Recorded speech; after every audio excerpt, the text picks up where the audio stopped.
Welcome. We're super excited to sort of have this presentation with you guys today. This is a program that's we've been doing here at St. Thomas for the past 10 years. Little did I know, I was actually feathered into the preliminary, the first 2 years that I started teaching. They had actually started to feather in whole community in various ways. And then my third year of being catechist, I was asked to be a part of whole community catechesis. My name is Colleen Strang. I should have said that. And so I always like to tell parents this too. I was what I would consider in a lot of ways typical but very poorly catechized youth. I had a lot of spirit, but I was not well catechized in the faith. I went to a mission church and it was small and we just did what we could. So to have been part of this program, we switched over and the DRE at the time said, "You're coming with us." And I was like, "Oh, I don't know if I can. It's Friday night. I'm not doing that." And she said, "I really want you to." And a year and a half later, she moved on and said, "Here, this is your baby now." And we have evolved it since. So I'm Colleen, and then I have partners in crime that make this a well-oiled machine. I'm Jennifer Charla. I started when Whole Community started as a parent with my oldest daughter, who was probably in 3rd grade. She's now 20, and eventually got involved. I'm a public school teacher by trade, so that's what I do every day. So on Friday nights, I bring my family over here, and I got involved with Colleen for working with all the catechists and just helping with behind the scenes, and now along with Sandy, we are the directors of the whole community program. We have grown tremendously. We've had our ups and our downs, and we've all come from different areas, and our faith has all grown in different ways. I'm a daughter. I have 2 other daughters. So I have 3 daughters that have all gone through the program. One's still in it, so she still comes. She has fun, and I'm looking forward to working with you and answering any questions you have today. And then we have our illustrious DRE, Sandy Sherman, which I like to call Little Vatican here at St. Thomas Aquinas. That is true. My job is only to do my She cracks the whip, keeps us honest, but most importantly supports us, as does our pastor, Father Phil, which is tremendous to have support, but he really supports us. I mean, sometimes afterwards you'll see him with a broom and you're like, "Father, the kids can do that, it's fine." But much love and support has always come from our pastors, and deacons and priests. So that definitely is a major factor in terms of helping us be successful to the extent that we are, because it's good for the kids to see Father over and he comes and eats with them too. So Father Phil, Sandy Sherman, Jen Charla, and myself. And then we have a whole other team.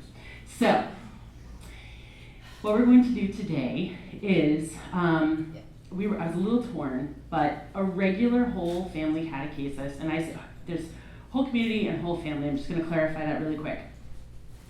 Back in the day, I just had the book here. How do we say his name? Bill? Ish. There you go. So I never went to this seminar, 12, 13 years ago. I never went. I was just a baby catechist then, and my DRE went.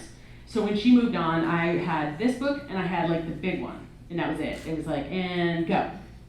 So whole community, as some of you in here know, is sort of like this larger umbrella that really applies to a whole parish. There's lots of ways that you can incorporate these faith formation experiences throughout the parish. What I would say is we have had years that it follows more closely exactly to what a whole community event is, meaning you have a faith formation presentation and everyone open to the public, and we have our families as well. What we have evolved to, in part of the space, we're always welcoming, people can come in, from the parish, but we are highly focusing at the moment on families, and we take all of them. From the teens all the way down to the littles, so that a whole family can come. If you have a 10th grader or 11th grader or 12th grader, they can still come. They can sit and be a part of the adult talks.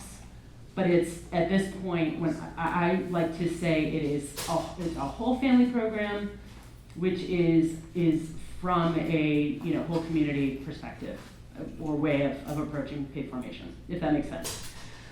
So today we are trying to go through as much as possible a mock, what a mock family night would be. So you would come in, you'd have a little program, you might have done your saint on the wall. We would normally eat in the gym.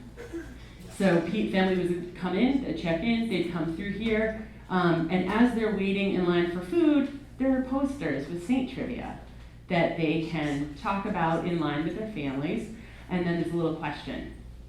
They fill out the answer, and then they bring it to the basket, and the correct answers, just like a little token prize, something very small. So we actually have prizes for you today, so there will be a little break between and the stretch and use the facilities. You're gonna be like, oh, I gotta go to the bathroom, and you're gonna be out there by the posters. I know how that's gonna go. And then you can put it in the basket here, and we're gonna draw some names for some prizes for you today. Just like we do with the kids. So, okay.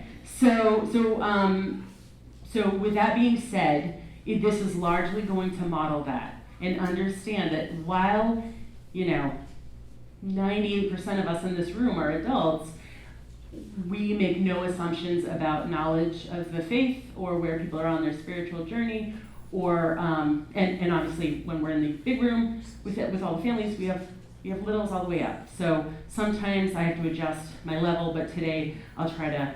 I don't know what will happen. The Holy Spirit will make it happen. But sometimes don't be offended if I may potentially, it's not if I bring the level down a little bit. It's more how I would present with families. Make sense? Okay. So now we launch into, this is Friday night. Welcome. You guys all clawed your way here. Go you. You got your families here and we're excited. So then I would say, okay, we're going to start in prayer.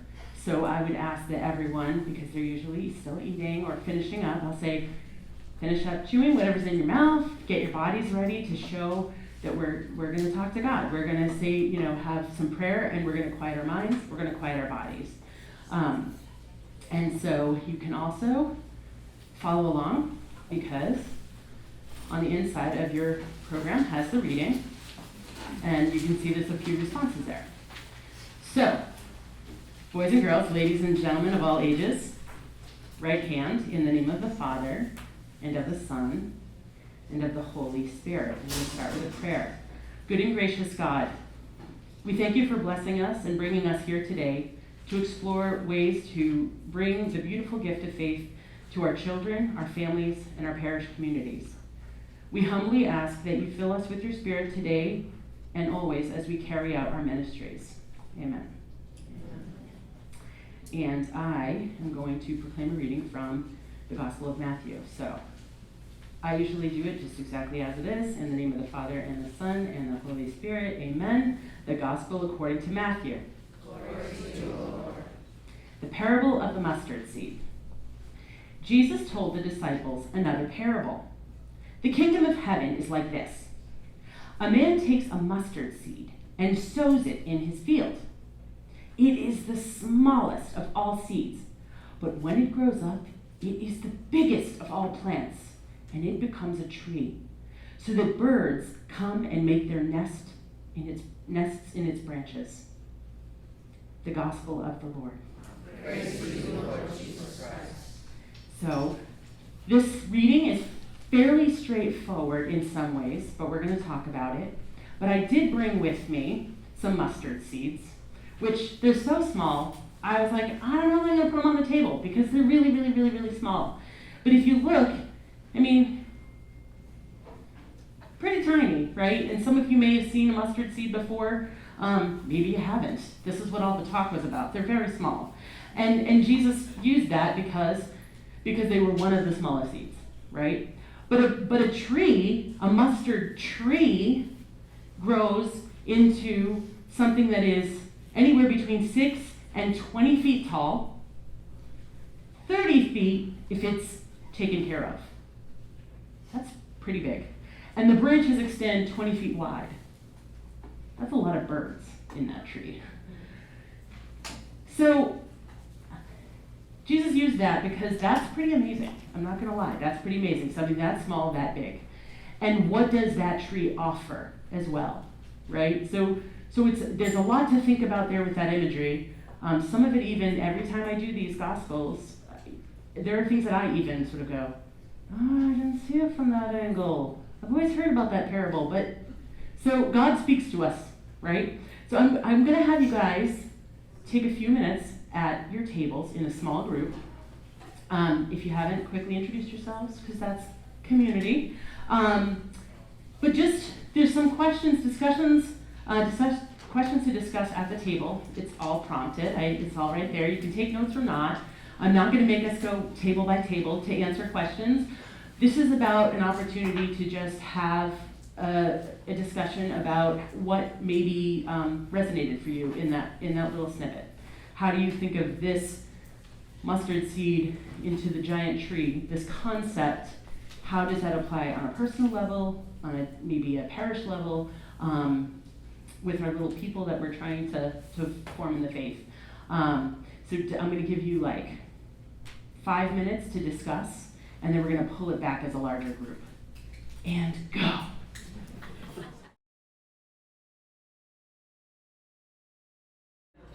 In part because I want to make sure that we get kind of back on schedule. But I love that I saw, it appeared anyway, that all of the tables had things to say or share, or, you guys didn't look like you were at a loss, certainly. So yay, right? But this is a nice opportunity. I'd just like to quickly kind of go through some of these to get a little bit of feedback, anything you might want to share. So that first question, how would you define faith? A gift, belief. There's a little part of that believing in something that can't be proven. I think that's the key. Because so many times we have, you know what, you get salvation points, I think. I don't know. I actually have loads and loads of little children that are like, really? I'm like, I don't think so, but we can pretend. It was like a little video game, like ding, ding. We talk about when parents come, they don't think they have much, but they have faith. It's very, very important what they do have. We might think we have very, very little, like a little mustard seed, but to God, that's a lot that God can build on. So to translate that for our parents is the one. I think that's an amazing point. You are so right that parents come in, and the angle that I try to hit is like, look, you're here. Something got you here. I think I know who it was, and you can't see him. But I think I know, and grandma. But someone got you here. And and that means that the Holy Spirit was working through grandma, or through your mother-in-law, or whoever, and you're here. There is faith because you said yes, and you took your kids, and we have parents who walk in and go, I don't know why I'm here. It's okay you don't know.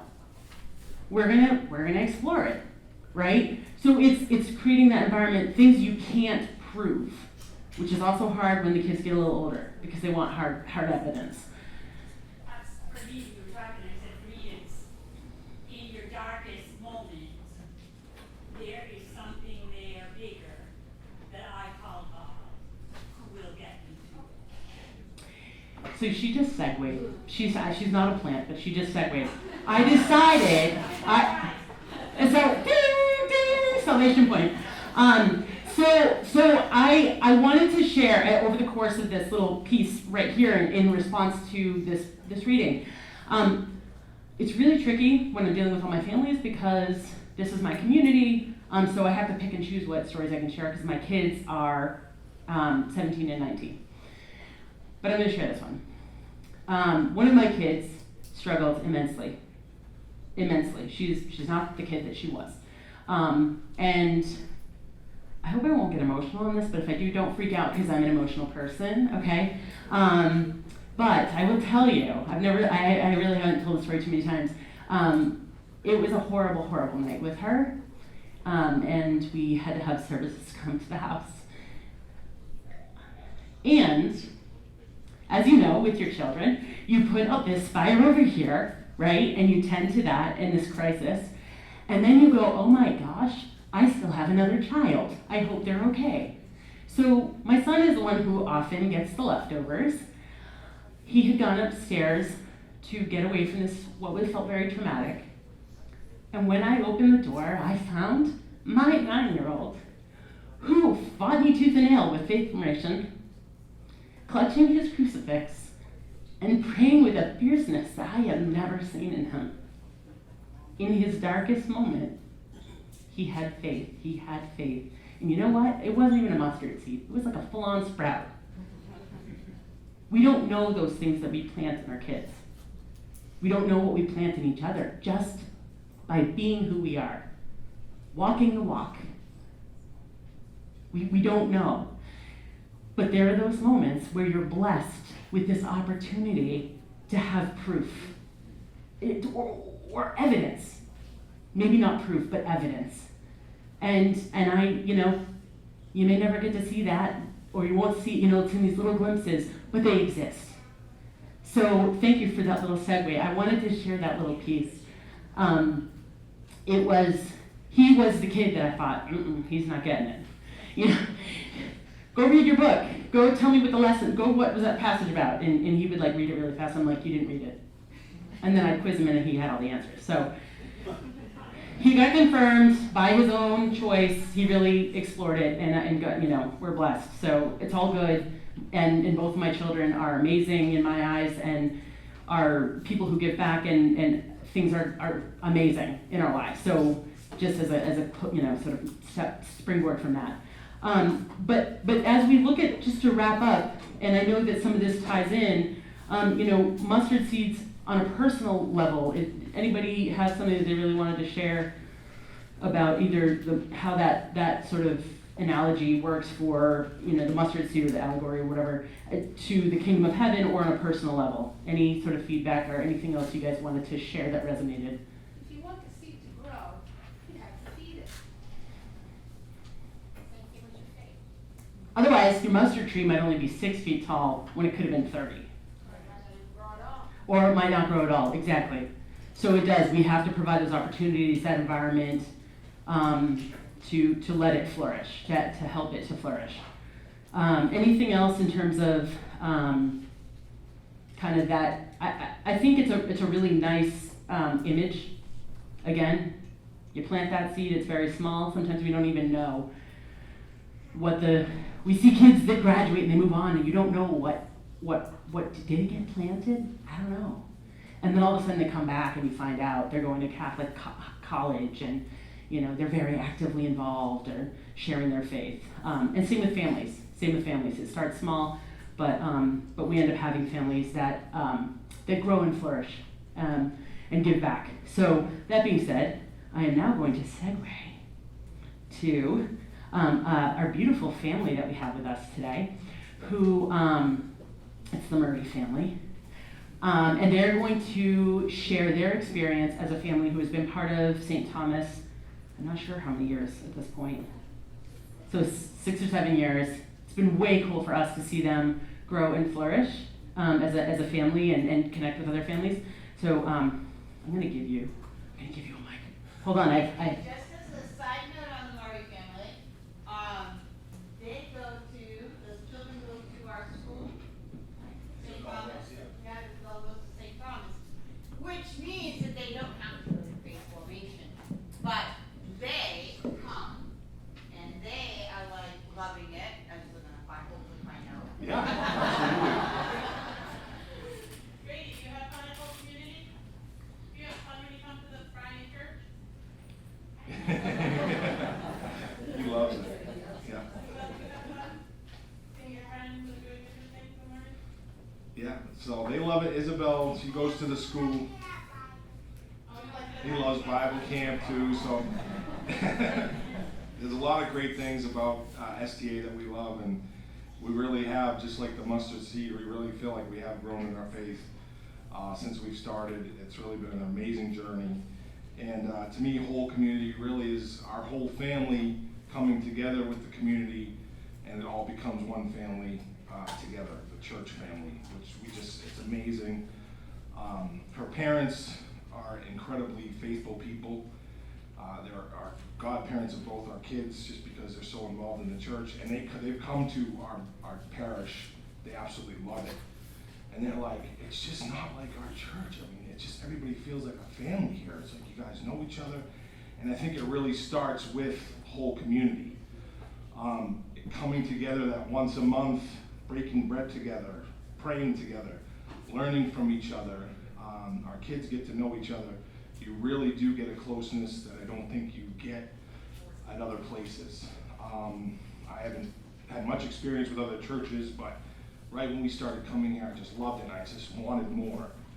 And when whole community started, we really started coming, and I'm like, wow, it's really just a great experience to come, learn different things. They always have great speakers, great different things that we had. I mean, one woman they brought here, she was under ISIS capture, and they were trying to force her to renounce her Christian faith.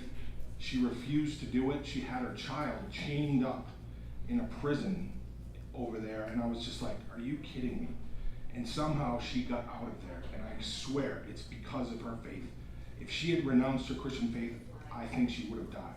But because she didn't, God got her out of there. It was such an amazing, inspirational story. I'll never forget it. And you just get more and more things like that. Every time you come, the kids get to hang out. He gets to go with the littles. They call it, he's going into kindergarten now, but they go across there, they do different crafts. He runs the littles, as Sandy says. Yep. Brady runs any group that he wants. Yes, yeah, Bible camp, anyway. So they're already getting started and really involved. She loves the school, and it's just so great, especially, you know, our class is like 10 kids. I mean, where do you get that? You know, and they have mass every week on Fridays. It's just really a great thing. So we love it. We love whole community. We wouldn't want to have it any other way, and it's really just been a blessing. So that's it.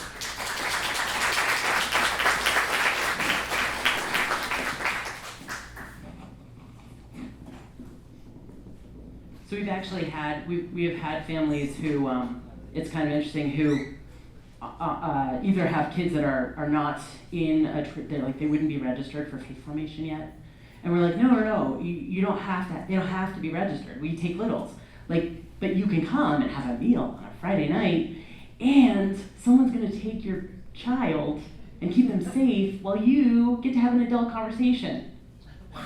You know, so like that, I feel like this year we were like, we already have 8 littles registered for this year because we want to know who's coming, like, and their names and all that. So that's really cool. I feel like that's a climate and culture thing that we had to prove to families, like, no, really, you can bring them the whole family.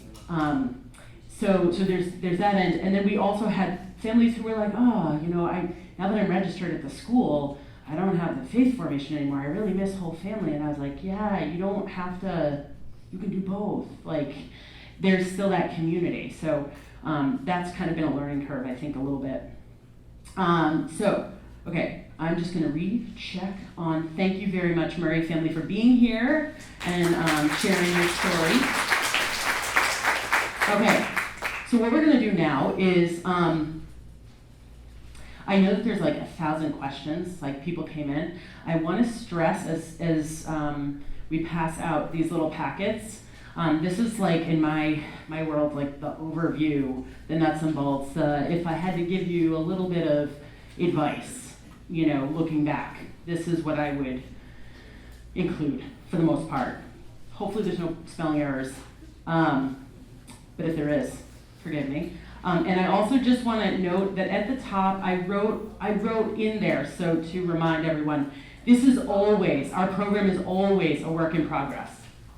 From the very beginning, it started one way and it evolved. We pay very close attention to what we think the families need, what we can accommodate, how can we tweak things, at moments we have people, it's like, oh, I don't want to change, or I can't do this, we can't do this.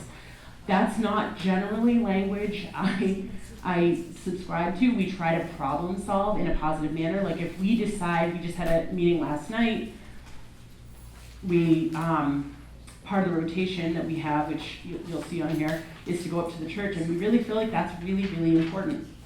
And it was amazing because all the catechists agreed. And we needed another catechist to be up there to help us, and we were sort of short. We were like, do we only bring them up like once every other month, or how can we work this? And there are some things, there's some logistical challenges in it. So rather than being like, yeah, it's really hard to do that, and just let's scrap it, like, no, let's problem solve. Like how could we make this happen, whether it's to get another catechist in and then the traffic flow, how can we make it work? So I think that's been a key, hugely important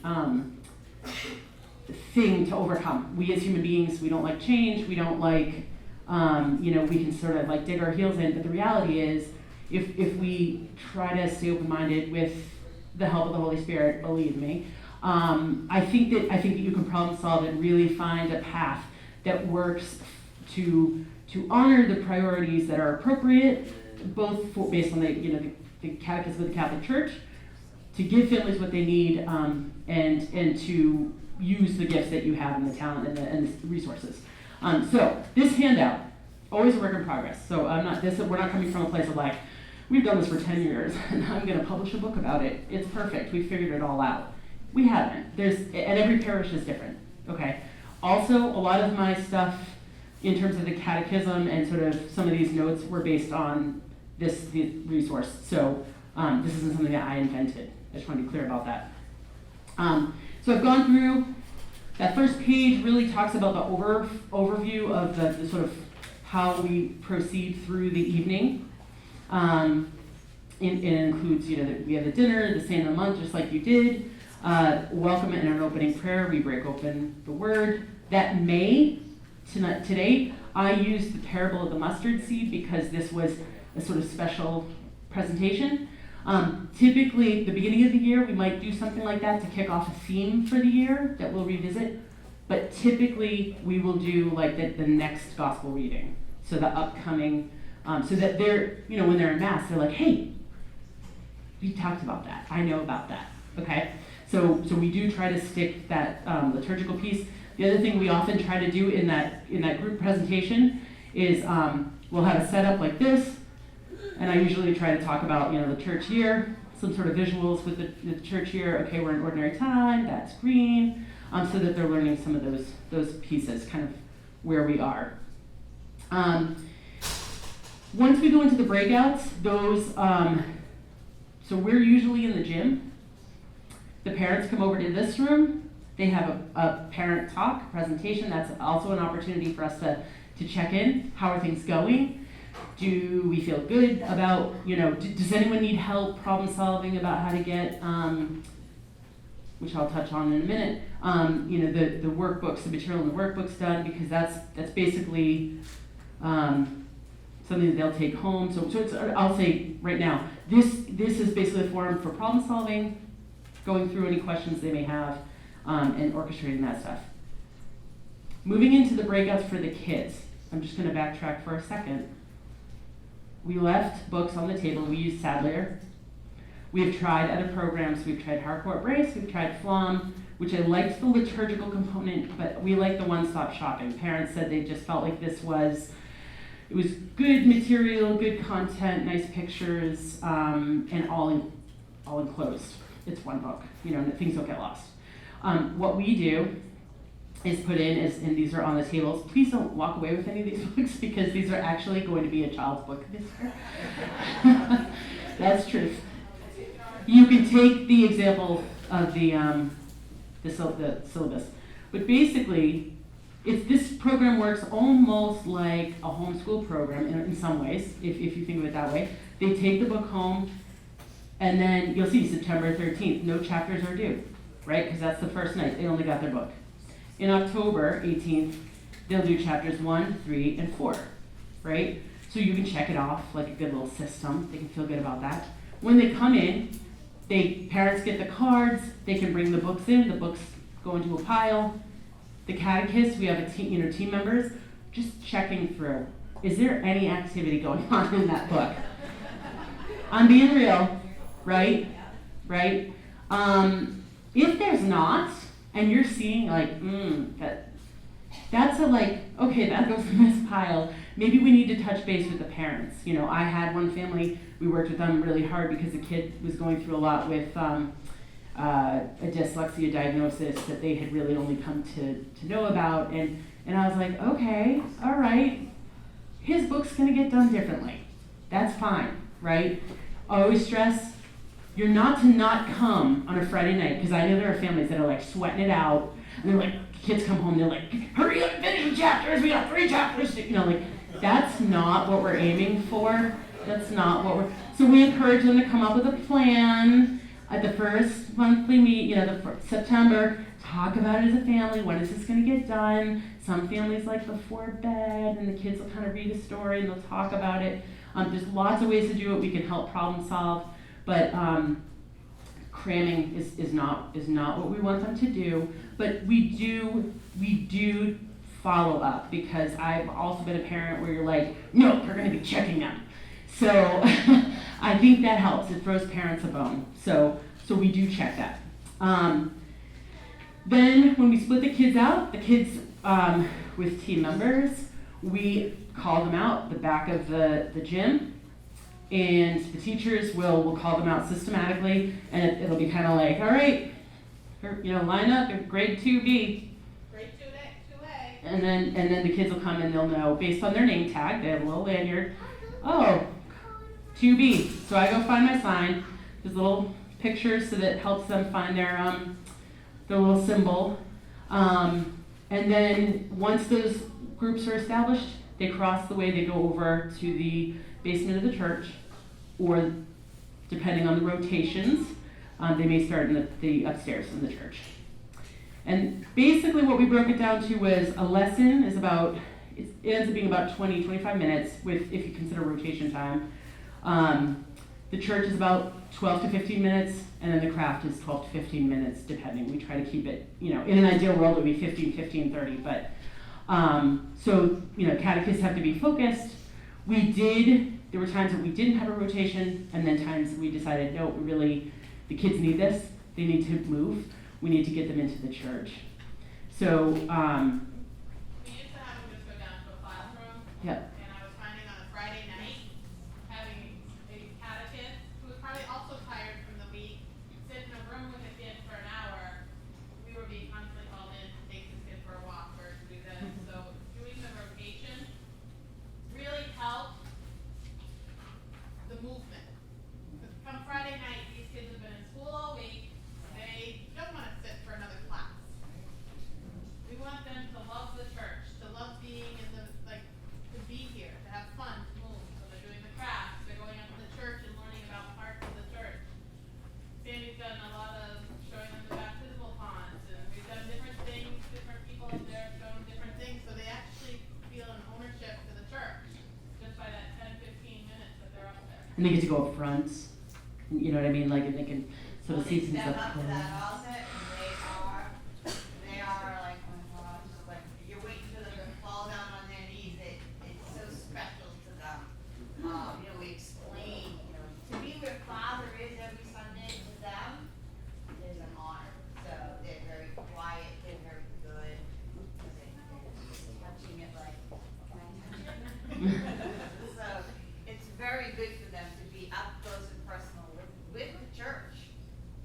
And sometimes I know there was one year that I didn't see it coming, but I had probably second graders, and I loved that church rotation because they knew when you stepped in the church there was a certain reverence, and it was quiet time, and we may have a song that I taught them, or it might be a prayer. And one time I was showing them the different statues, and they had asked second graders, who does this? Can we just go and kneel at the statues and say prayers? And I was like, yes, please. So we talked about who was who, and they just, I could not have foreseen that I would have children that would be something they want to do, but it was something that they, the Holy Spirit definitely was there that day and just guided them. And so sometimes I feel like you have to be flexible with that a little bit, but being in the church is definitely a different type of prayer experience or opportunity for prayer experience than you might have, say, in a classroom or in a large group.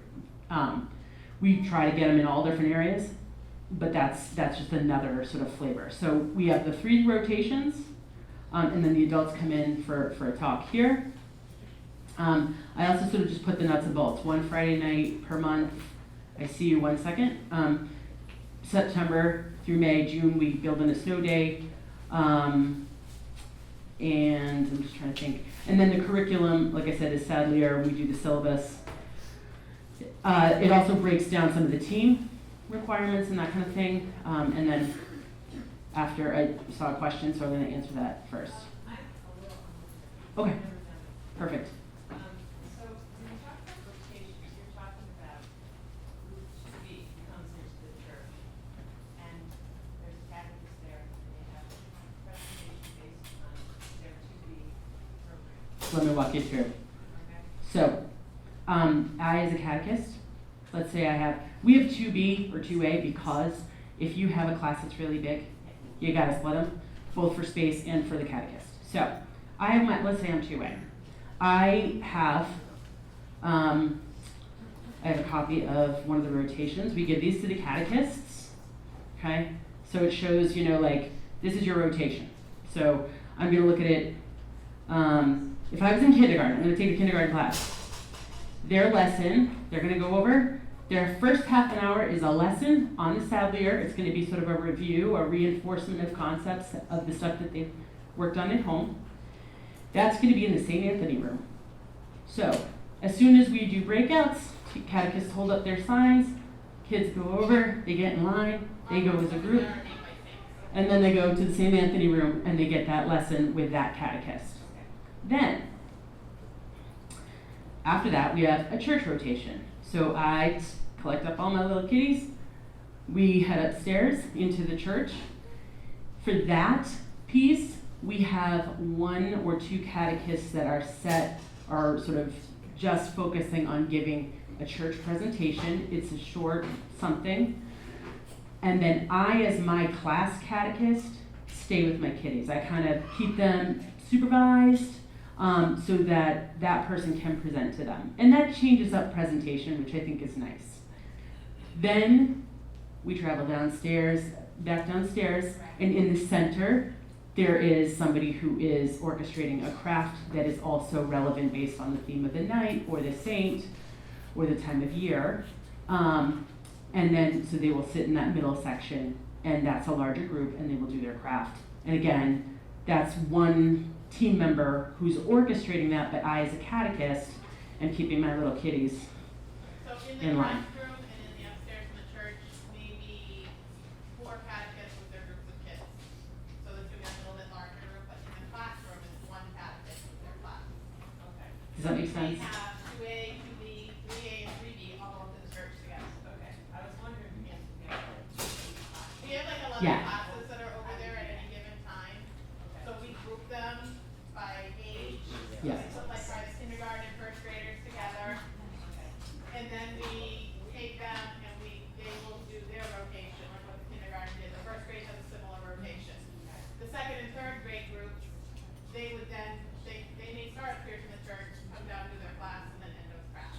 Okay, and the crafting catechist would just be there doing something that anyone can do. Right. And they may adjust it for the age levels, if they know what age levels are coming to them. Okay. It has to be something quick, because it's only 15 minutes. Okay. But it's something maybe dealing with the theme we had over here, or It could be the saint, it could be the time of year. Yes. Yeah. And if that doesn't, I know that sounds, it's a little tricky because of the space needs.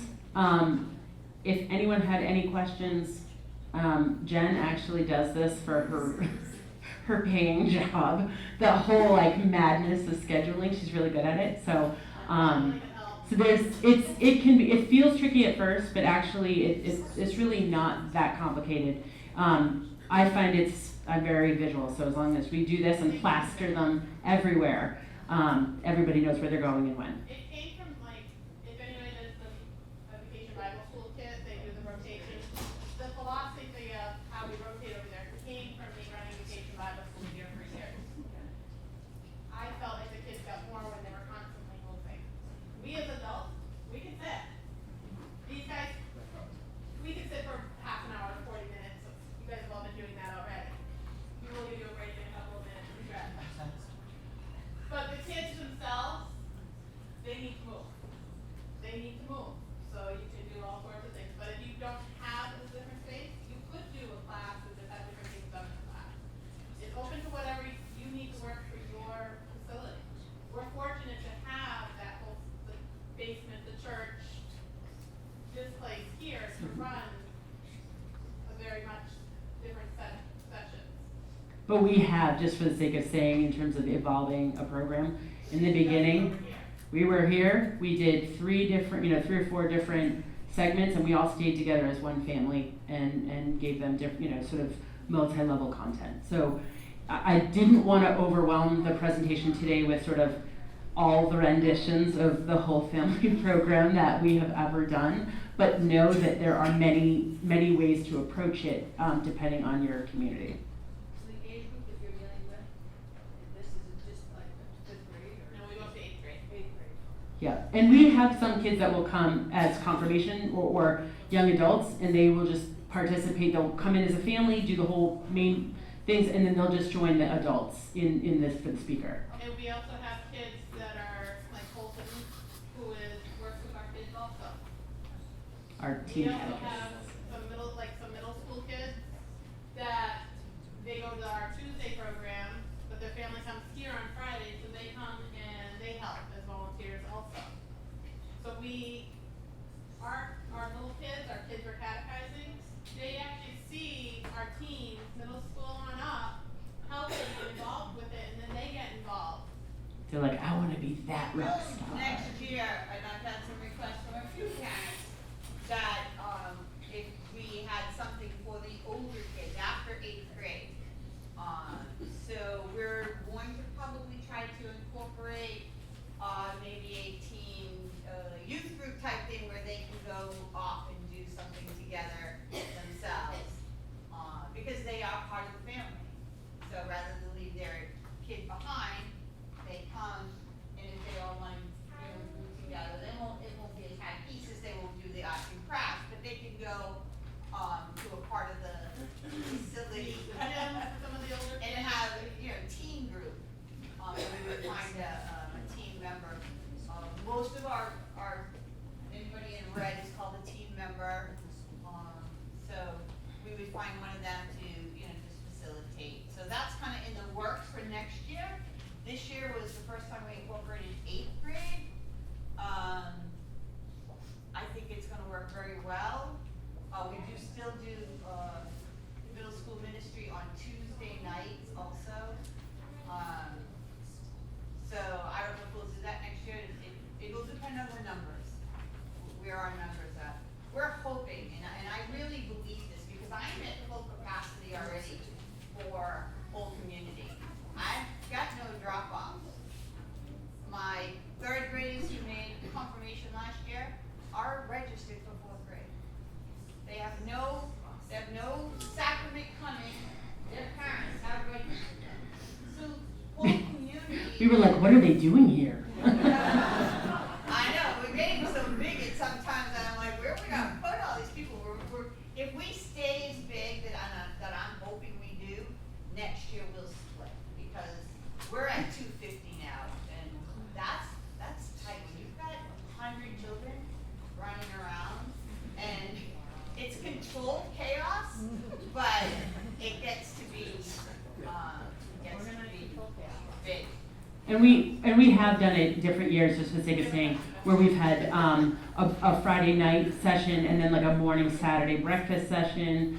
Then we've had it so that we did, I think one year we did 2 different sets of Friday nights. You name it, we've probably done it. And again, it's just about meeting the needs that year with the numbers. Question back here. Where does the closing take place? Back in the gym.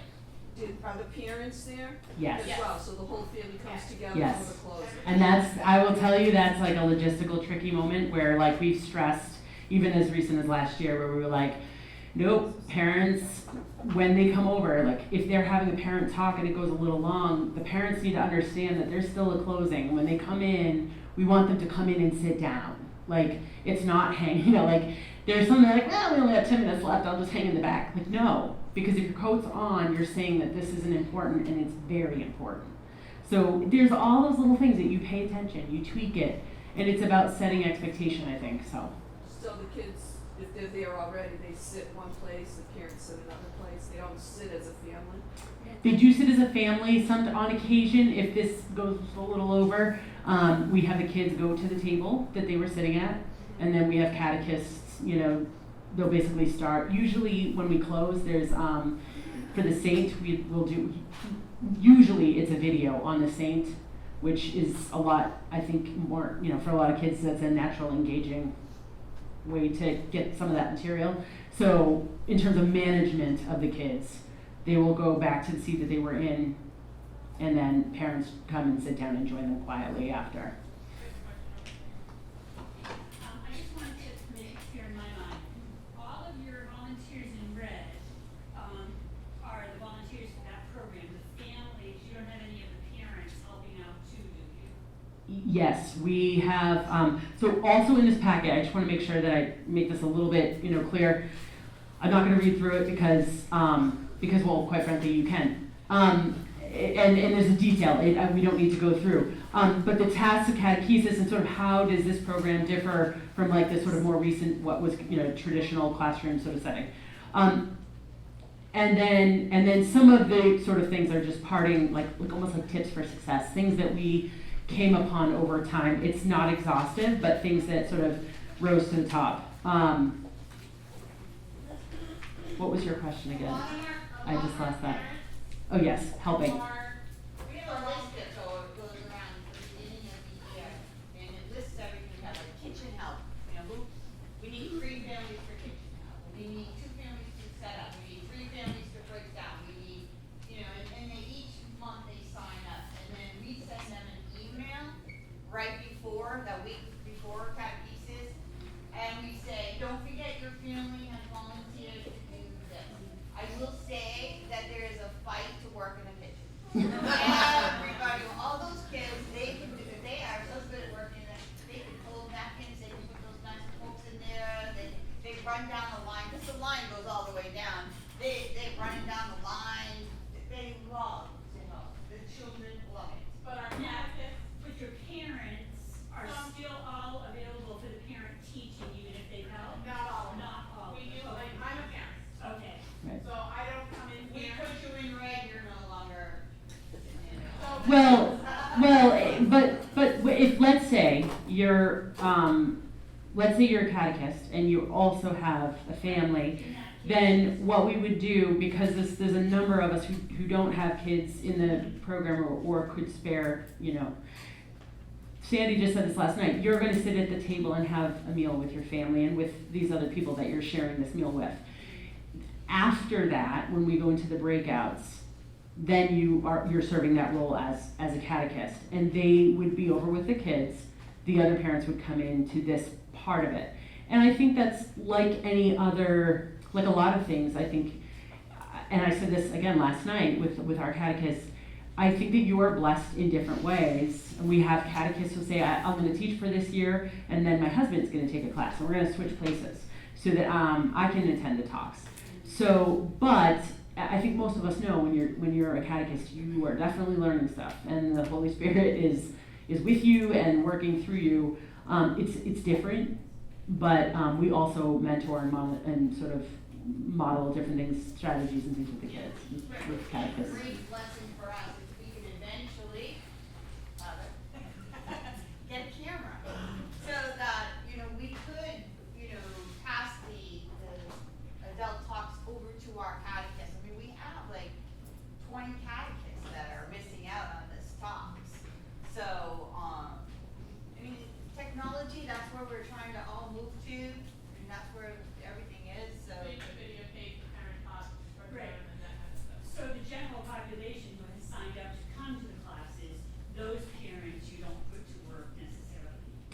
would be, so, and this is why I had originally lifted this. This, on that front page, it sort of gives you an overview of the night, and then our team members are volunteers, but they're sort of focusing as a catechist or in whatever capacity. I sort of gave you an idea of how many people and what they do. And then below that are your volunteers, meaning if we had a parent or family, it's usually a family that signs up to volunteer, they would sign up for a month or maybe 2 months where they're gonna help in the kitchen and serve, and then go sit and participate in the rest of the program. They may help clean up, they may help set up, they may help serve dinner, they may help with the monitoring the door over by the basement.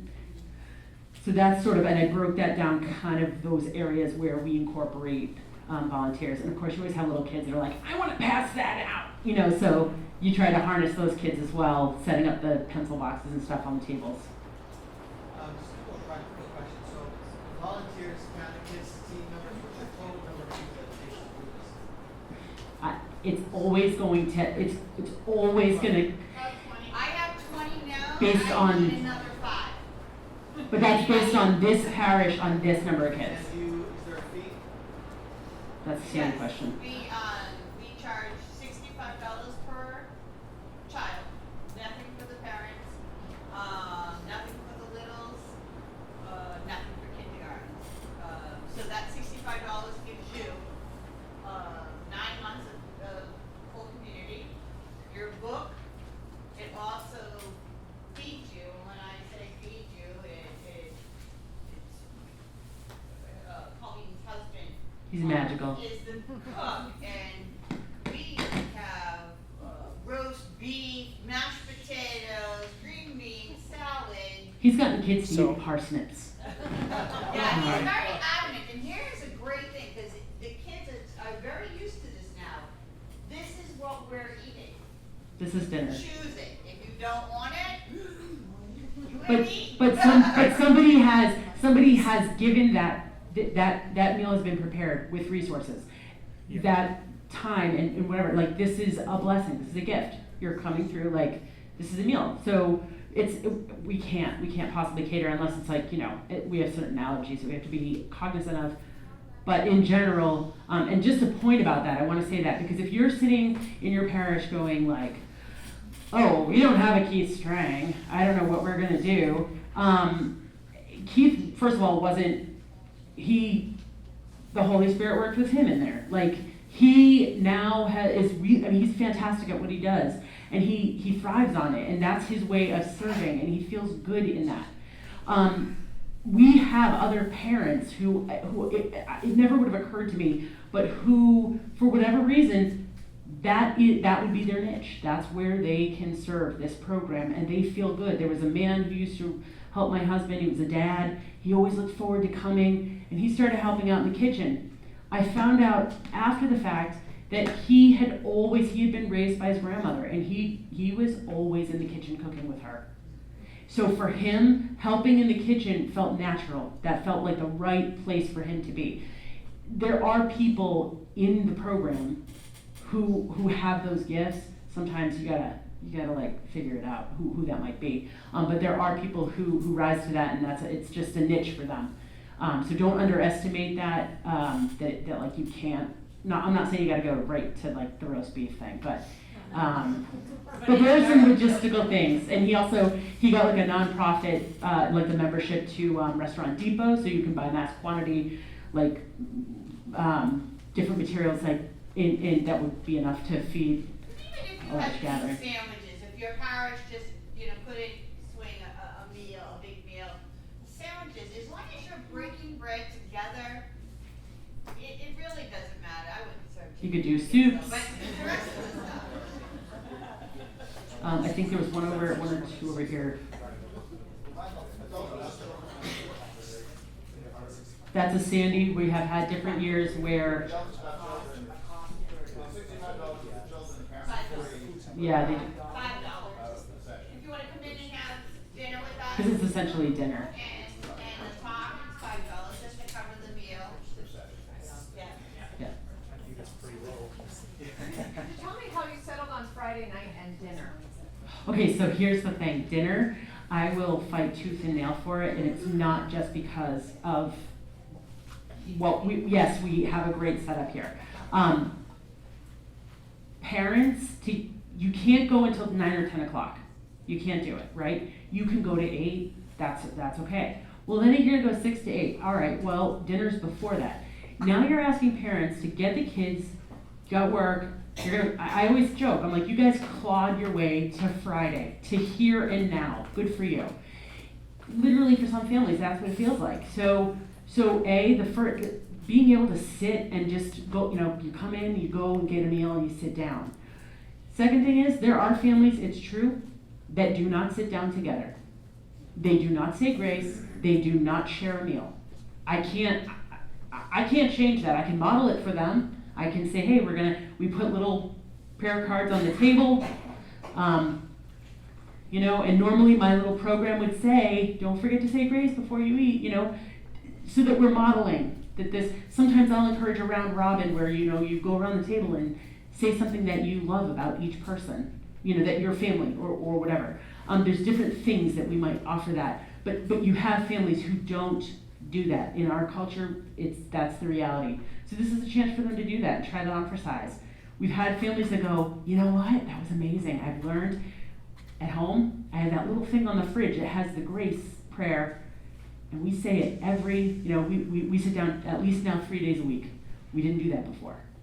So to me, everyone has to eat dinner, right? So if you can model that for them together here, you hope that comes home, because that's where communication happens. That's where you can say grace. In my house, I talked about this briefly with somebody. When we said grace, this was, again, only when I was I don't even think I was a catechist yet. My husband was the one who said, I think we should say prayer intentions at the end of it. Just say it out loud, share it with the family. And I was like, wait, what? We don't do that. My family, we say grace. There was another special prayer I grew up saying, and then that was it. We didn't share the prayer experience. We just happened to be sitting together. But he was the one who said, well, no, I think we should do this for the kids. I think we should do this. And then all of a sudden, when you hear the kids say, please watch over Samantha, she's having a hard time because her mom is having surgery. Well, I didn't know that. She wasn't going to tell me that. And now we're all praying together for Samantha. That's beautiful. That's what we should be doing as a community or as a family, on a larger scale as a parish, right? So these are tools. So I feel like the dinner is important because it models that. It also helps get them there. Friday nights work out. I will tell you that when they first introduced it, I was like, ooh, I don't know if I can do Friday night. And I was like, the reality, I had nothing on Friday nights. I had nothing at all. I was probably sitting at home watching TV. But I was like, I really don't like this. And then all of a sudden we started doing it. I was like, this is kind of cool. This is really not obtrusive in my schedule. This is working.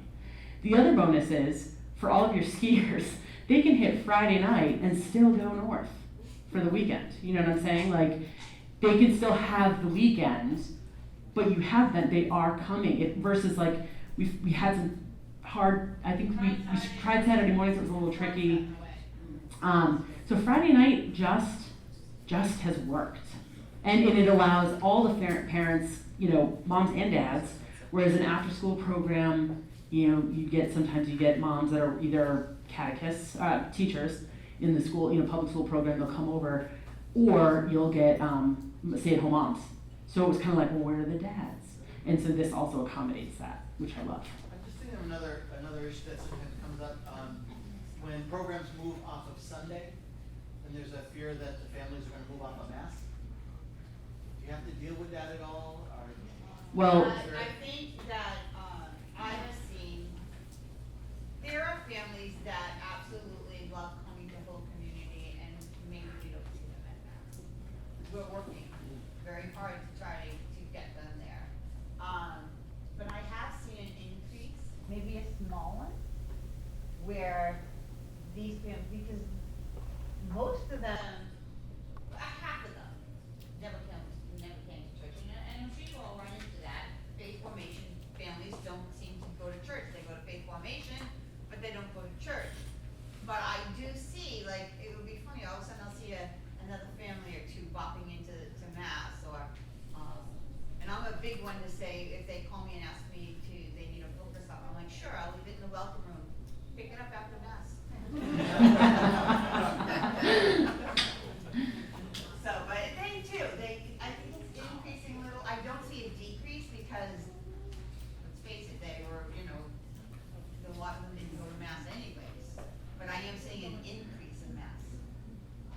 also, I feel like, and I addressed this with somebody earlier, I grew up doing the Sunday program, like it was after school. And I mean, I'm not gonna lie, I had a catechist who didn't even go to mass. He would show up for catechism.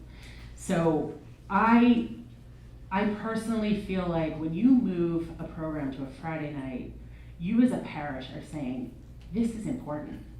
This is gonna be fun. This is gonna be a family night. Like that's normally reserved for concerts, parties, going to the movies, having family, Now we're saying, no, this is important. This is good. This is gonna be fun, right? It's not like oh, I gotta go, and it may start out that way, but you're setting the tone that no, this is good. This is awesome. And yes, we want them to go to mass, and we encourage them. We give them problem solving, different things like that. There are other things through the parish that we do, but the reality is one way of looking at it as well. I feel like is we don't compartmentalize. Like God's on Sunday, and then you drive off the lot, and you're like, oh, am I still a Christian? Am I still So I do like that it's not just on Sundays, and you always want to encourage them. If I could say something just on that, I am very, very aware that the Mass is not understood. It's like a graduate program, I always say. There is so much that you have to know. And if you don't have the prerequisites for a graduate program, you're never going to be able to understand the work. What you have here in whole community catechesis, as it's being presented and spoken about, the family is beginning to understand saints, transcendence, heaven. I don't see, but we interact. There is a sense of there is something more than what I see that I am striving for. In this kind of a program, as I'm hearing it, whole families, mom, dad, whoever is the family, are being given a vocabulary, a concept, and the ability to speak among the generations.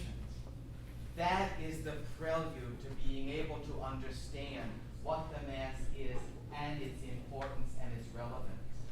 It is opening the door in probably one of the very, very best keys to evangelization. What I don't understand, I couldn't care less about. What I begin to understand, I can master. If I master it, I will be part of it. I will do it.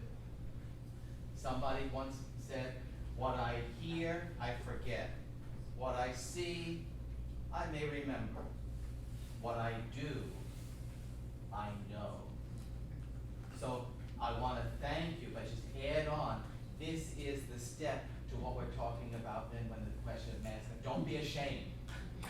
If they're not coming to Mass, they will, the more they understand. So keep doing what you're doing. And I think in our moments when we have that, like we were overwhelmed, or, I definitely started a year where I just go, what am I supposed to teach them? Does it matter? Am I doing anything? Is this effective? And the thing that I think we drive home so many times is remembering, even if they're not going to get all of it, they're not going to, it's not, the workbooks didn't all get done, and they didn't do everything. If they can walk in the door and be welcomed and start to build a sense of community and to be allowed to say, I have no idea how to look up a Bible passage. Great, welcome. Guess what? We're going to do that today. If you know, you're going to teach it, right? We try, they have to feel like they're invited to say it out loud. I didn't. My mom had a lot of information. I could have asked. I was too ashamed to say, I don't know what is that? A genuflecting? I didn't know, right?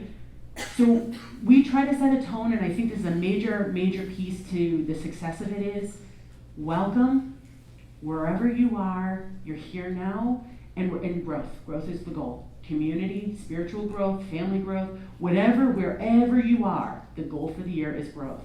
And we do try to give tools for knowledge, whether it's, we've done Mass things, handouts, tools, little prayer booklets, the order of the Mass, but it's all like the colors. We talk about the colors so that when the kids go in, I'll say, watch, it's coming up. The colors of the father's gonna wear something, it's gonna be a different color. You guys watch and you tell me, what did you see next month? And they'll go, oh yeah, I saw it. It was like a purple violet color. I'm like, exactly. Now all of a sudden, there's like a hook. They're paying attention. Or you talk about the Trinity. Look up. There's symbols all around the church. You tell me, how did you find, right? It's little things, but it's that knowledge. And I think if you can sort of open that door to say, it's not about how much you knew or didn't know or whatever. It's okay. So we continue on and we help and foster those experiences, and also hopefully opportunities for conversion, prayerful experiences, faith sharing. You know, that this isn't just a subject. You've been very patient.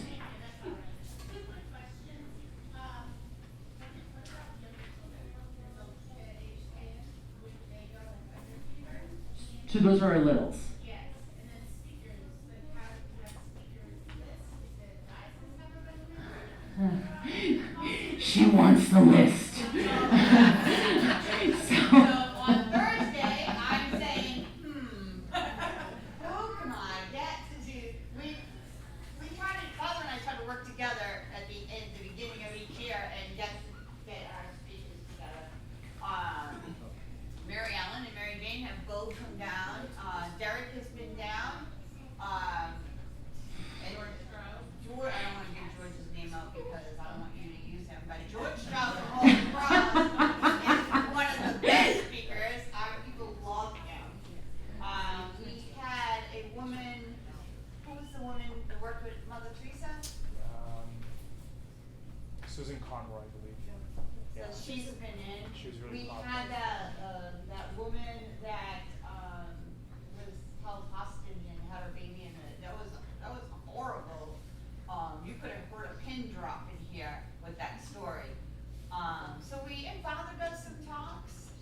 We also, Pam Lamontagne, who is our, Outreach director. she does outreach, and that's a woman who does God's work. Like, she does God's work in the community, and so she's fantastic to listen to, just because just different things that her personal life experiences, but also in her role as an outreach director. Yeah, and she really tells people, I mean, everybody knows we have a food pantry, but they never knew the stories behind the food pantry, so she does a very great job. So I think, yeah, we just sit down and we say, who can I get to do a talk? And sometimes we even ask the parents. Before I call on you, as far as the littles go, so when you look at the breakout for the kids, there is a catechist or two catechists, I think, depending on the numbers, that are earmarked for what we call the littles, anybody below kindergarten. And they go over, they don't do the rotation, they just go over to a room that's in the basement. That room is also the room that is used for Bosco's Bunch on Sundays. So, which is, Full of toys. it's full of toys, and you're basically keeping them safe. They're playing, they're safe, they're. Yeah. Okay. Two questions, sort of in conjunction. Not so much interested in who your speakers are, not that they're not wonderful, but when you start a year, do you have the themes for the year? Are you talking about discernment? Are you talking about prayer? Do the sequence of sessions for adults have some kind of cohesive in it in the sense of you have some sort of direction? Or is it just, oh, let's talk about this and So we've done this, I would say a year and a half ago maybe. I got really good parent feedback. And I would encourage any part of the program, like for success, getting feedback at the end of the year, but in this case, the beginning of the year. Find out what they want to know about. At the end of the day, what I decide, that's great and all, or what Sandy decides, but there's also, I think it's nice to take into account, what are they hungry for? What are they looking for? And that could be a whole session just on how do I get through Mass with my toddlers, or different resources, that kind of thing. So we take that into account. We have sort of started the year in general with, they're like, I might pick something like Let the Children Come to Me. It may be something like a mustard seed, and that's something that we might weave through. Last year, we actually focused throughout the year on works of mercy. in various ways. That was sort of like a theme that we weave through the year. So You know, if we're in the season of Advent, or if we're in the season of Lent, whoever the speaker is, like, you know, like I told you guys, I think you talked Lent or Advent, Lent, you know, do Lent, or if you're coming in December, do Christmas, you know, like what better topic do you wanna have? Second question here. You talked about 20 or 25 people that facilitate as catechists, as Lutheran Fraternity Center. When you plan these monthly sessions, do you have a pre-meeting, so to speak, that you bring this open as a group before you implement, or do they all just show up with a list of instructions they give you? We had a meeting last night, we have a couple, we don't meet before everyone, we do a couple of meetings through the year. So the catechists are aware of what they're supposed to be teaching, we talked about that last night.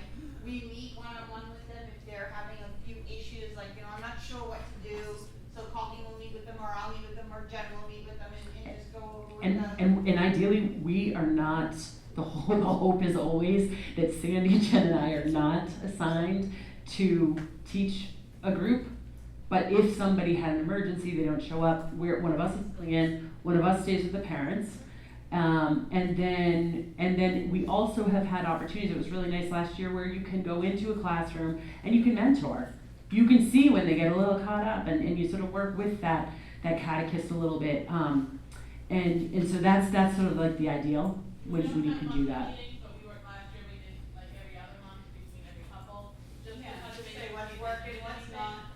So I guess what I'm asking is, you talk about the church location and the craft location, and that having overarching theme for all the children that rotate through that area. Mhm. So I guess what I'm asking is, do all the catechists then have an overarching theme that they're emphasizing in that monthly session, and you are sending for them? Their theme is based on what they cover Their in grade book, level kind of and they Yes, already have yep. their books for the entire year, so they know what the 3 chapters are for each month. We told them to focus more on what's in the book, because the craft, the church, and us, we can focus more on the theme, the saints, that kind of stuff.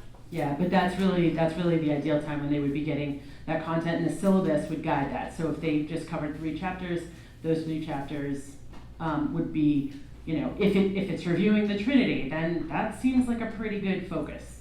But to focus tightly on a topic, rather than if we try and take on the world in your 20-25 minutes, they'll get nothing. You better go, you know, you're better off going a little deeper. Yes. So is this Friday night program, your primary catechesis for these It's children? our or is origin it catechesis too. It started as a supplement, like as a whoever wants to try this, you can do this. But now it's our only. Now it is our only, and it's been that way. This is our 3rd year. Third year, we've done away with classroom style. We started it at St. Jude's 8 years ago. We picked Sunday afternoon right after the noon mass. Because Friday night in Londonderry, the sports are just too much, but I had come over here. I recommend that you come and see their Friday night program. I was blown away. We Thank do you. a Sunday afternoon right after the noon mass, and we serve lunch. The hope being that people would go to mass and then come to class. Those numbers have changed a little bit, like Sandy said. My feeling is they're not coming to mass anyways.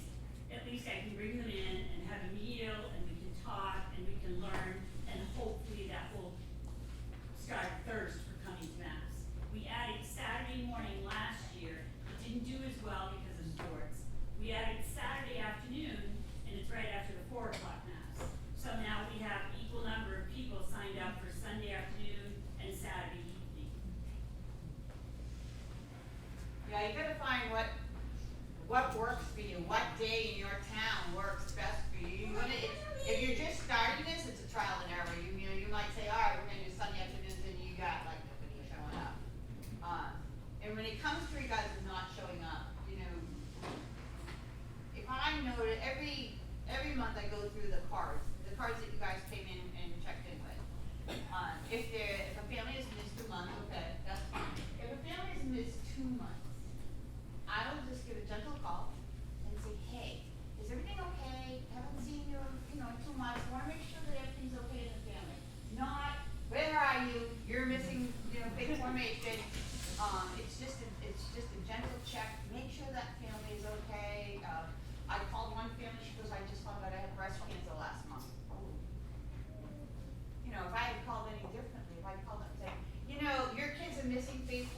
conversation, that would broke our heart. So, but we generally just call and make sure that everything is okay. And 9 out of 10 times, there's legit reasons why they can't be here. They'll tell you, I'm still doing my book, I'm coming, mom's got cancer, or I have to deal with dad, or life happens.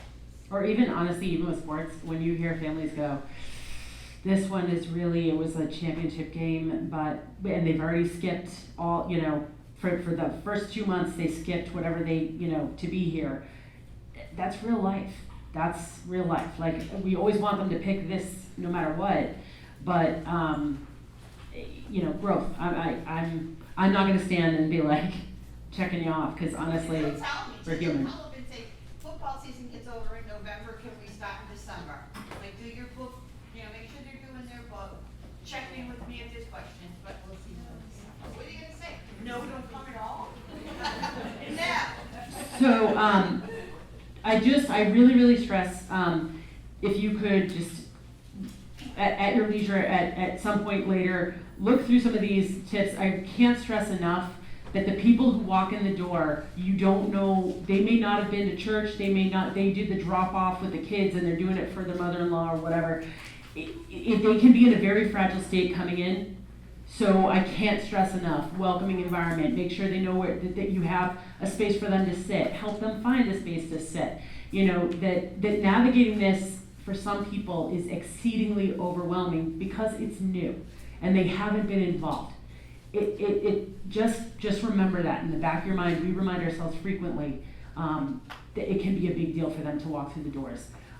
So try to create an environment that's welcoming, that's positive, that is growth, based. Nobody wants to be browbeaten. So we're going to move to break. I see 2 questions. If you think they apply to everyone, we can answer them really quick. Otherwise, there's a third one. So really fast. When do you do your sacramental prep for the world? Sacramental prep is done separately. We do 6 weeks of prep for that. Interesting enough, I've been having some questions from parents. We're doing retreat, a whole day of sacramental prep for confirmation for some of our older group, and the parent said to me, I don't understand, how is my 8th grader gonna know what confirmation is with just 6 hours? And I explained to her, your child knows all about confirmation since 1st grade. We always talk about the sacraments, and in any book that you're using, the sacraments are always talked about. So You do it separately, you don't we really do it know totally the- separately Okay. from. But if you have a sacrament year coming up, typically, like if I was teaching a 2nd grade class and then, you're gonna make First Communion, I'm gonna, as a catechist, I try to underscore those things. But one last question and that was it, sweet. All right, well, thank you guys so much. Again, work in progress, but if you guys have questions, need resources, troubleshooting, whatever, we are absolutely available and we have a lot at our disposal, so. 5-minute break, and I'm gonna come back, show you a couple more things. I just want to share on the pastor's role in the whole community. It's extremely important. As you know, my fellow brother priests that are in the room, we have very busy lives. But it means so much when they see us just mingle, give the kids high fives, even serve while they're getting their dinner, or even at the end of the night, getting a broom and sweeping up the floor with the other volunteers. It just shows your support, and that you are also a member of the community. You want to partake in this. You can do as much as you want as an active role, or just your presence alone is sufficient. So I just encourage the priests and the deacons to try to go to as many of the sessions you're able to. It truly means a lot to the families. And I can tell you with the kids, when they start to see Father outside of the altar, or deacon outside of the altar, and seeing him around, like, wow, he's a real person. Wow, he can joke around, or he likes sports, whatever. They can interact with you. You just ask them how their day is, what's going on in school, and they feel like that fatherly presence is truly alive in their lives. So that's what I would like to share. I've done a few talks. I try to allow other people to speak because I speak every weekend at Mass, so you're hearing me all the time. So it's nice to hear other people's, give a presentation to the families. You're very creative on the speakers, just kind of think, okay, who can I invite, Not necessarily just from the parish, but from the community, to share their gifts. And like, as mentioned, we've had, amazing speakers that have come and shared, aspects of the faith, their own personal journey, etc.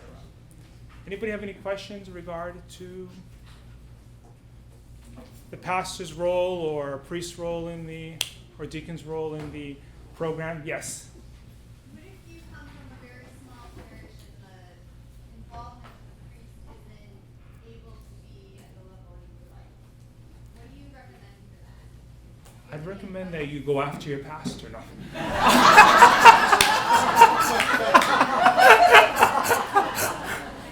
My people are pretty good going after me. Oh, Father! Oh, Father! Tell me what parish it is.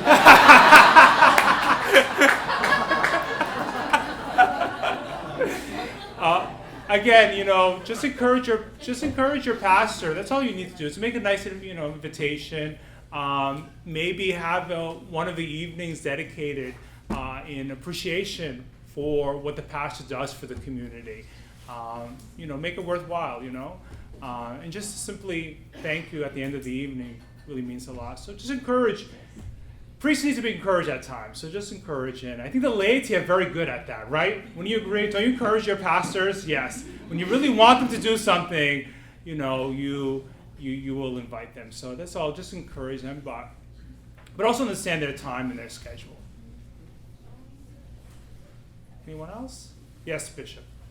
I will say, though, that because this is such a sea change in the approach to faith formation for us, with the younger, and we remember I said, I hope you remember, we whisper, restore, but we proclaim, we loudly say, renew and proclaim. So that I need the pastors, and I will be dealing with our priests, to be able to be mindful in homiletics, be mindful in parish scheduling, and all those things. The pastor is going to have to engage in this whole process, and we'll help them through that. We want to help them through that. But this is something very new to them as well. And so, in their approach, we want to, as they say, grease the skids, so that Father can feel more at ease. I can come in here, I can make a commitment to this. I will enjoy this. And then at Mass, when he gives homilies, to be able to be teaching homilies that can really help the families be reinforced what you do. So I will be working on them to help you invite them. Another thing is maybe when the team is planning for a particular event, to invite the pastor to be in that planning meeting so he can understand what's going to happen. So. I have a question for the bishop.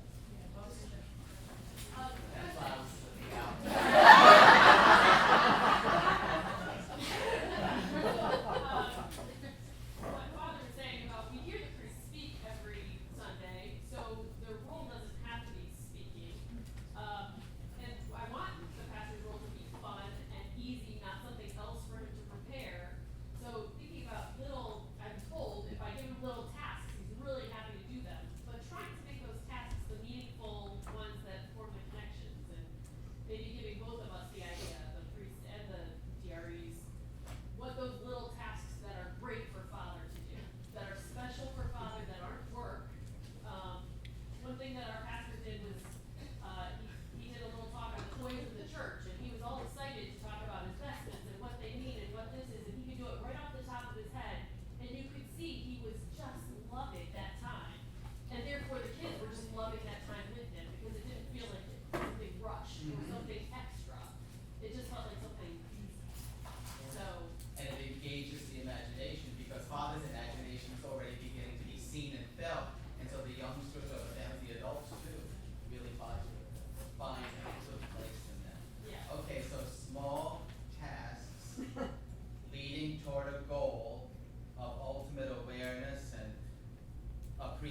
another great thing that kids, thank you, Bishop. Another great thing that kids love to do is a Q&A with Father.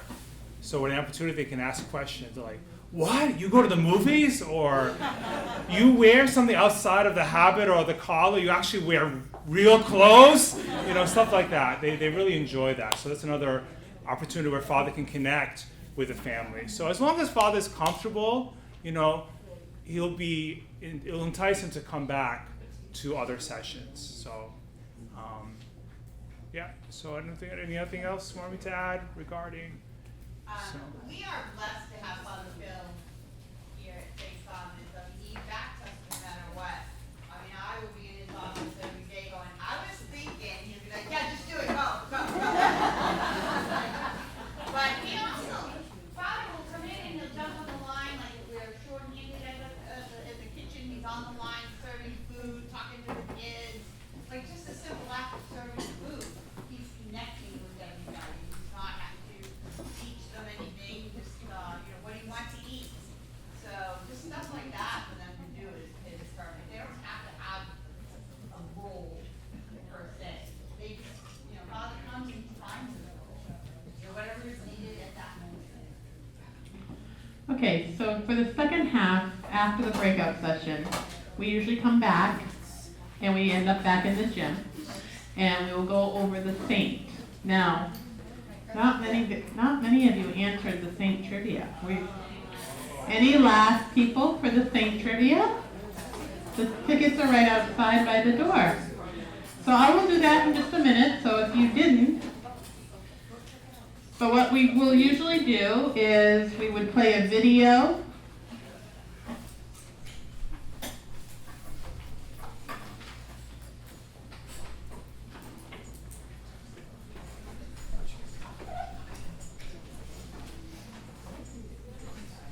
That would describe the saint, just maybe a couple minute video.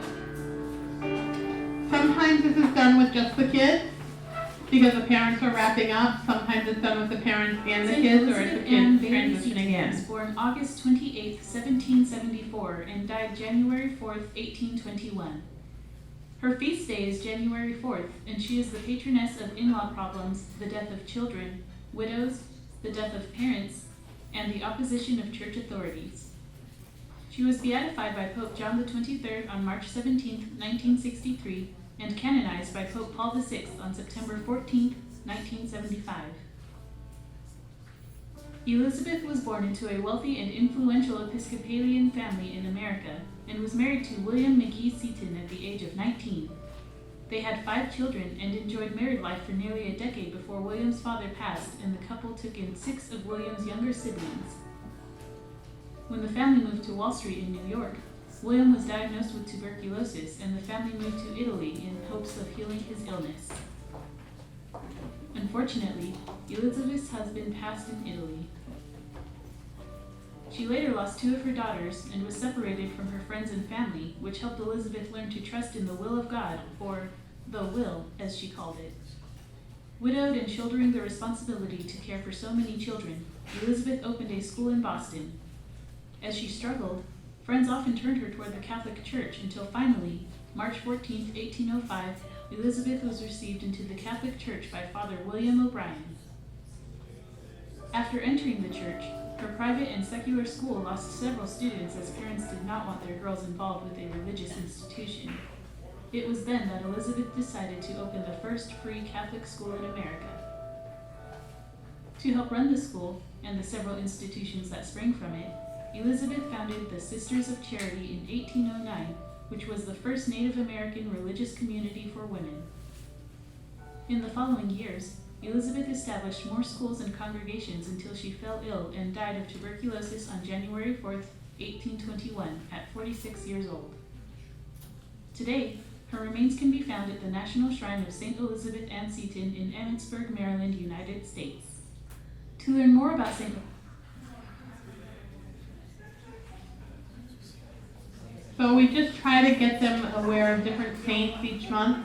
How we pick the saints depends on the themes that we're doing, or maybe if it's near November 1st, we might do an All Saints, like I did All Saints. So it all depends on what comes. We talk about different themes, what might be happening. We might pick, if we were doing with Works of Mercy, we might think about different saints that way. We look at for videos. We have books that we just go through that have different saints for different themes, and we'll just pick one. A couple of years ago, we started putting them in the hallway, like just facts about them in the hallway, so the kids in the family can read them as they're going to get dinner, and then they fill out the trivia question. So we just try to bring that kind of thing in. We try to bring the media in with the videos. So it's just one more thing we've added to the whole community. After we do the saints, we usually end in closing in prayer, but before we do that, another resource that we have used with the family, and it works even with 30 tables of people, is Kahoot. Has anybody ever heard of Kahoot? Okay, so at your tables, you're gonna need one smartphone, Apple phone, that can go online. So right now, we're gonna play a game of Kahoot.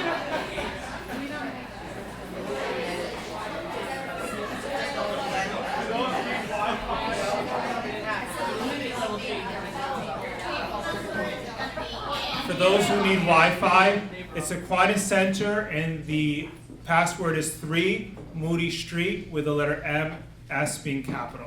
So if And you need on your Wi-Fi. table, one of the reasons why we number our tables is that's your group name. So if you're sitting at table 20, you will register as team 20. And all some of you have artwork from our kids. Yes. So if you look at the table numbers,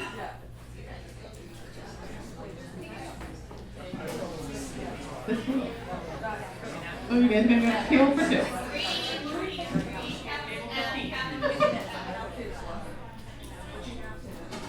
Yep. You're gonna go to Kahoot.it, and on this Kahoot, www.kahoot.it. It. So KAHOOTIT. And then you're gonna be asked to join a game. You only need one phone per table, because you're playing in team mode. Again, you only need one phone per table. You're gonna join as a group.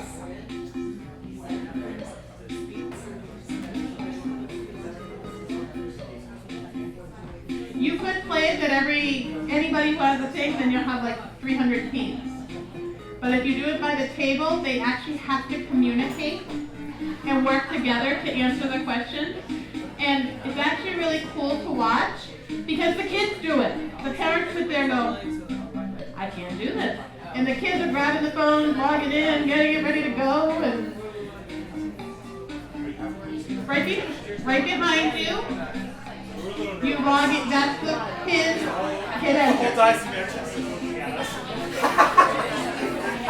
You can put nicknames if you want, or you can just pass on that and just join teams. Right now we have 0 teams.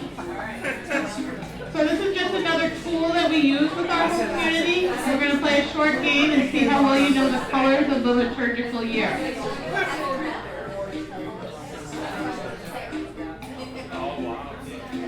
That would be the nicknames of your people. Like if you wanted to put Johnny, Susie, Billy, Bob, like whoever's sitting at your table. So I just search Catholic saints. Yeah. I use a lot of YouTube. I just go to the Catholic. I try to go to and say Catholic.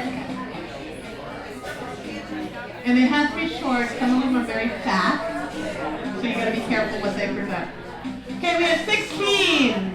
Oops. Okay, I lost connection. Okay. Father, this isn't my computer, so. Do we have too many people on?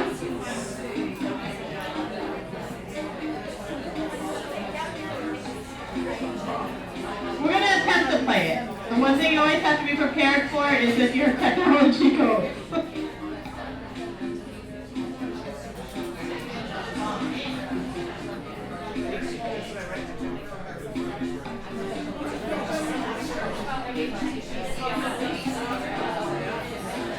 Yes, the The game pin is 428652. Yeah. It's in a lot, like it's, if you have to become create your own Kahoot account. What's really cool is if you search any topic, they have Kahoots already made, or you can make one from scratch. Do you have one phone from the table? Okay. Right now, we're spinning two, so we may not even play.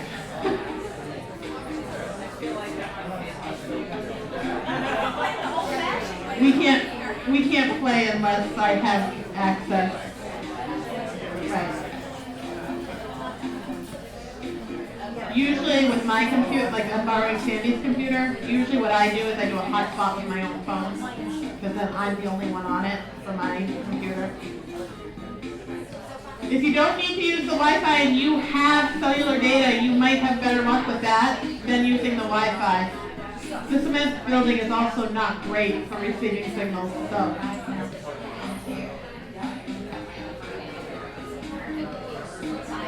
But I did a whole thing on, I did a Kahoot on stations of the cross. Okay, we should be back on, so you can try to get one group, one phone on for each table. I have 8 teams. How many tables have at least one phone? You only need one phone. Can you raise your hand if your group is up there? Okay. Okay.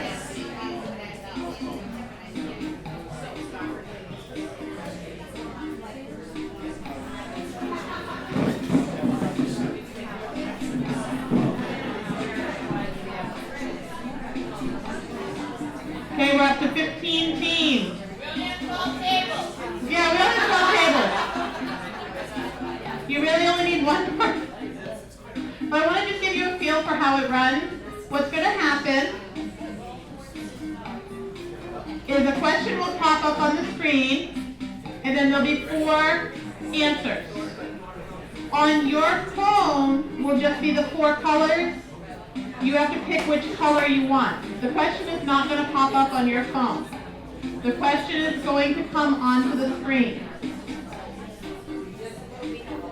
You pick the color of the answer.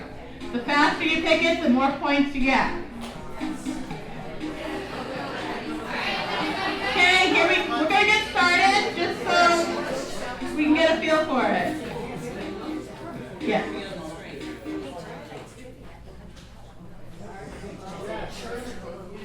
So these are all in the liturgical year. What color reminds us to prepare for the coming of Christ? Is it the red button that says green? The blue button that says white? The purple, is it purple under orange or yellow or red under green?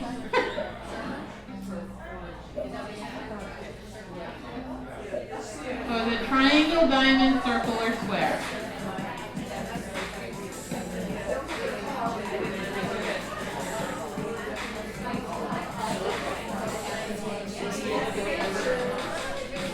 So you have to sort of look up there and see where the answer is, and it doesn't match the color of the box. We still have 5 more answers to come, and you have 23 seconds. What I do for the families, for our families, I would probably put information on the center of the table that describes the different colors. You got 8 seconds.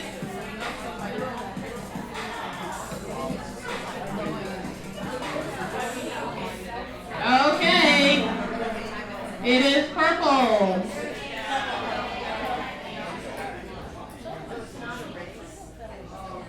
Okay, table 12, where are you? Where's table 12? You're in first place. Question 2, what color is used for joy and victory? Is it white, which is the triangle, rose, which is the diamond, purple, which is the circle, green, which is the square?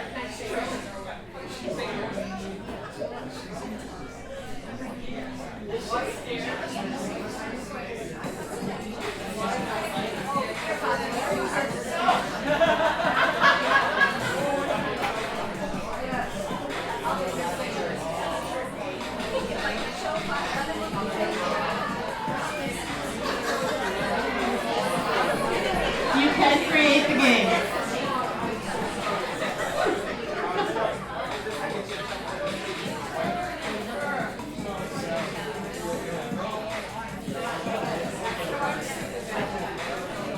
There are Kahoots that are already made, or you can make your own. You can set a time limit. You can also end the game, like in the middle, so if you only have time for 3 or 4 questions, which is what's going to happen today, you can end the game. So, it is white.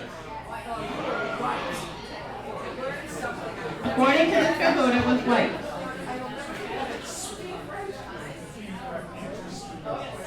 We'll do one more question.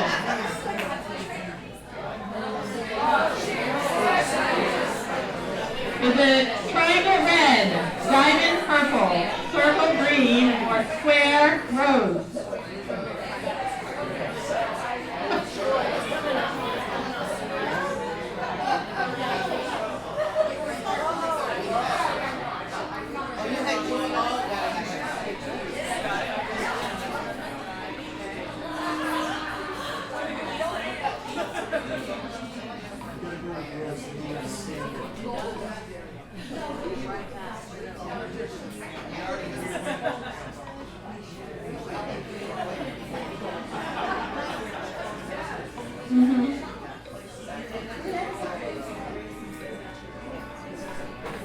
I think there was 15 groups last time I saw. Guess it? 10 seconds?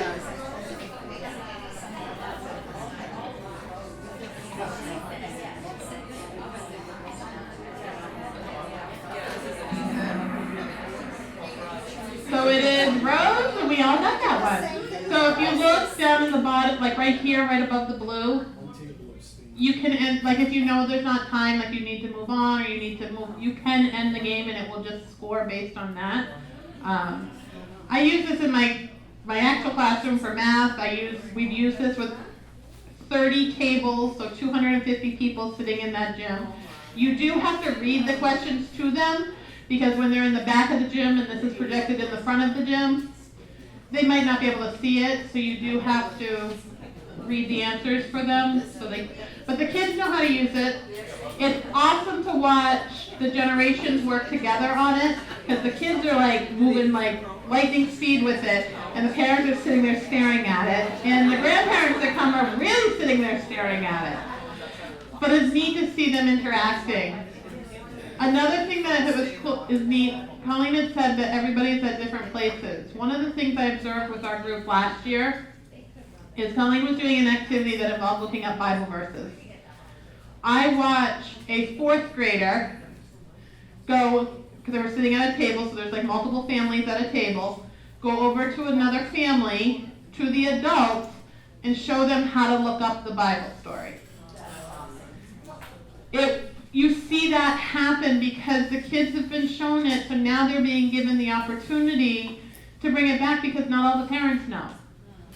So now that parent or that adult, who wasn't even the parent of one of that kid, saw how to look up a Bible story.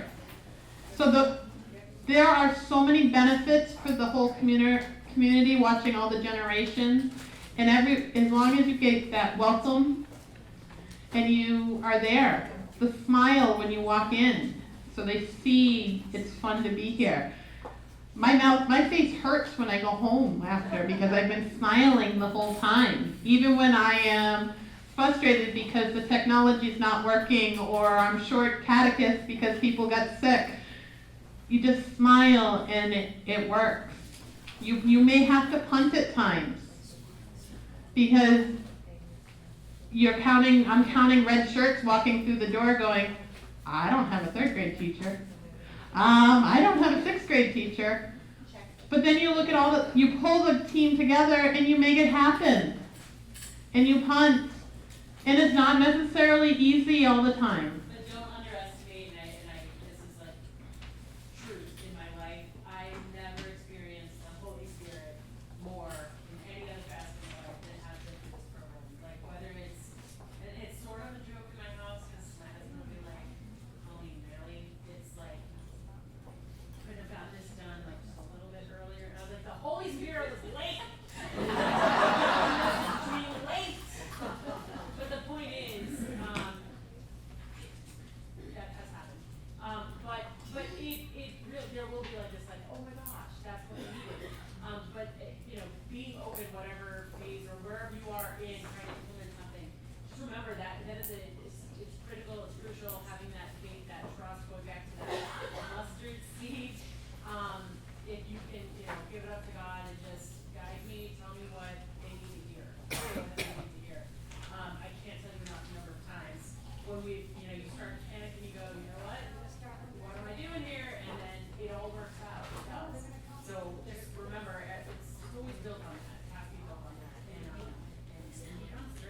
He does. He does unbelievably, and we've worked together for a number of years, so we know where each other's strengths and weaknesses are, but you just gotta ask.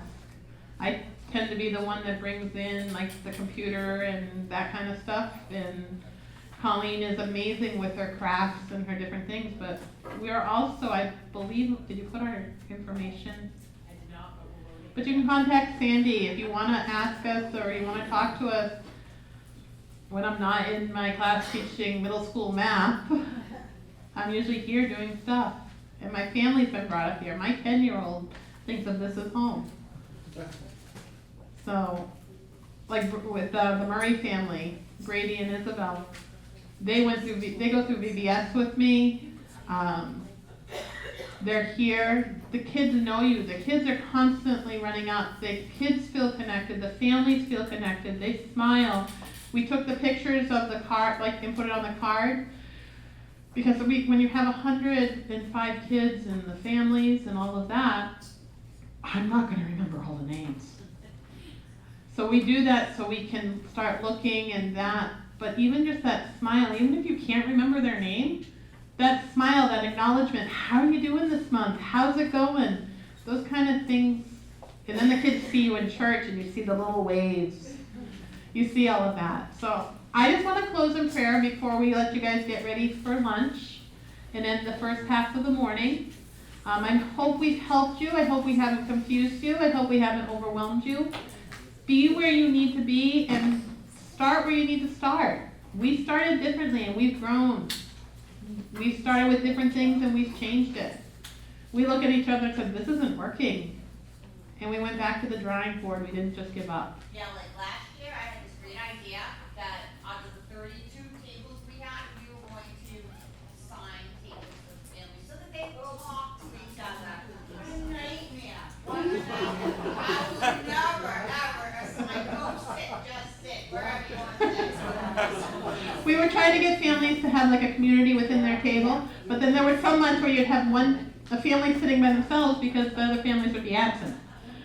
So my family comes and then sometimes my husband's traveling, so it's just my youngest and and I'm off running around, so she's sitting there going, okay, Mom, you left me alone again. Don't try to sit them.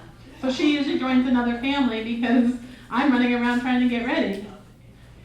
We had... It's actually a fun story. I'm just gonna say this before we close it. Yeah, that's fine. I was just gonna say very, very cool. And I said this last year. So my oldest is 19. She just finished her first year at St. John's College, which, by the way, is amazing. I love the school, and it's not too far.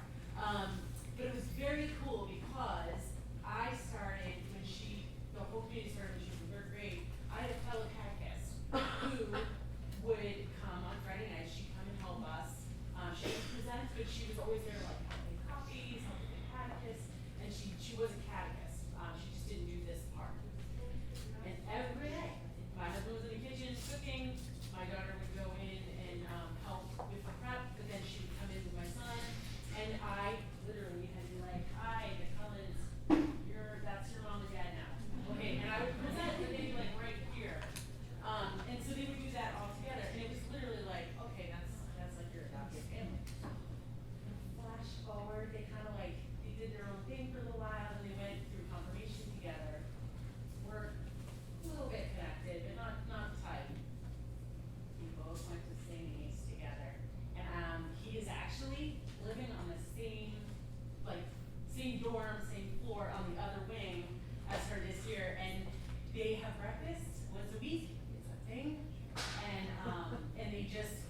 And they usually ended up sitting with my They family go out at there, the time. they'll look around, they'll say, oh, you look like a good family.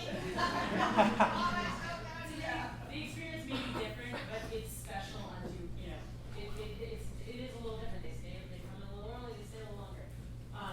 But whatever they get out of that, it's still special. So like, again, it's logistics, it's all those things, but good things come from it. So I just wanted to share that because there's. Alright, we're Okay. running late, Yep. we're gonna wrap it up. So in the name of the Father, and the Son, and the Holy Spirit. Amen. Lord God, you blessed Elizabeth Seton with the gifts of grace as wife and mother, educator and foundress, so that she might spend her life in service to your people. Through her example and prayers, may we learn to express our love for you in love for our fellow men and women. We ask this through Christ our Lord, Jesus Christ, your Son, who lives and reigns with you in the Holy Spirit, one God, forever and ever. Amen. In the name of the Father, Son, Holy Spirit. And how I love to close is we always have a song with a video.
We want to thank you very much, Father Phil and Sandy, Charlie, and Jennifer. Thank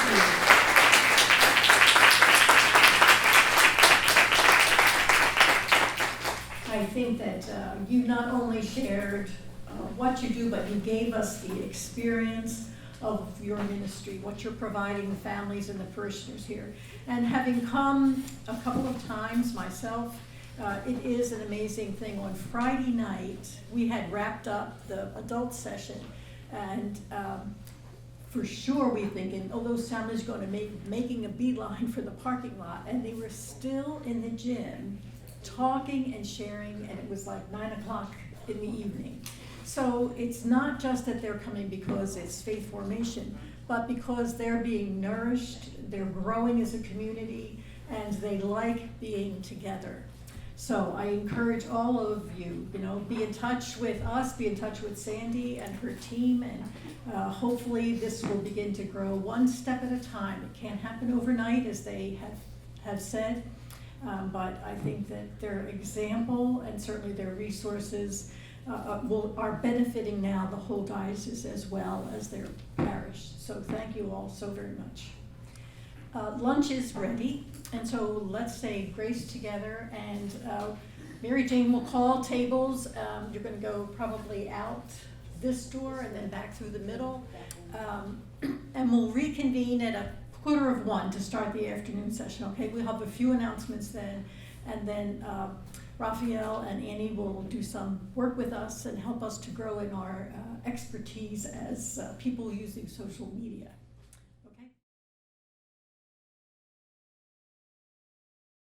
I'm Annie Wade. I'm the social media coordinator for the Diocese of Manchester. I started in September. First, before we start, does everyone have the following handouts?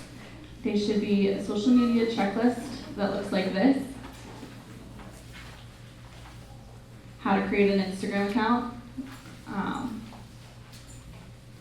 Storyboarding 101.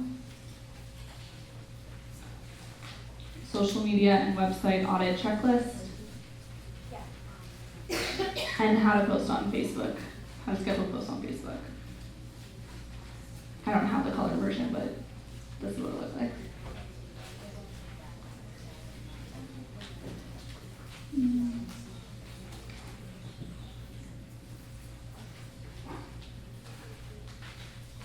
If not, they'll all be on the table when you guys exit. Is it working?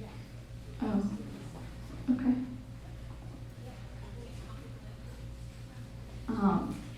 Also, both of our contact information is also on that table. I've met with a number of you one-on-one to help you individually on your social media, your website, email marketing. I'm happy to sit down with any of you. If you, after today, you're still like, I'm so lost and I need help, I am more than willing to either offer a phone call or email or come see you in person if you also want to, have your pastor sit in on it. So please do not hesitate to reach out. I am more than willing to offer my services to all of you. Testing. Perfect. And as Mary Ellen Mahon mentioned, my name is Raphael Bastek. I'm the communications specialist for the Diocese of Manchester. I currently, primary responsibilities are graphic design, handling our print jobs. Whenever you see materials for a collection at church, I help to coordinate the printing of that and oftentimes the design. Any brochures that you see for vocations or other ministries are usually designed and printed by me, and I help with website updates as well. I previously helped manage our social media channels, and that's why I'm here. Should we begin? Yeah, you can start.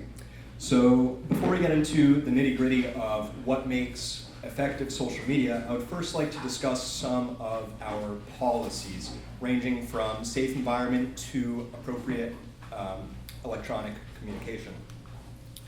We will see if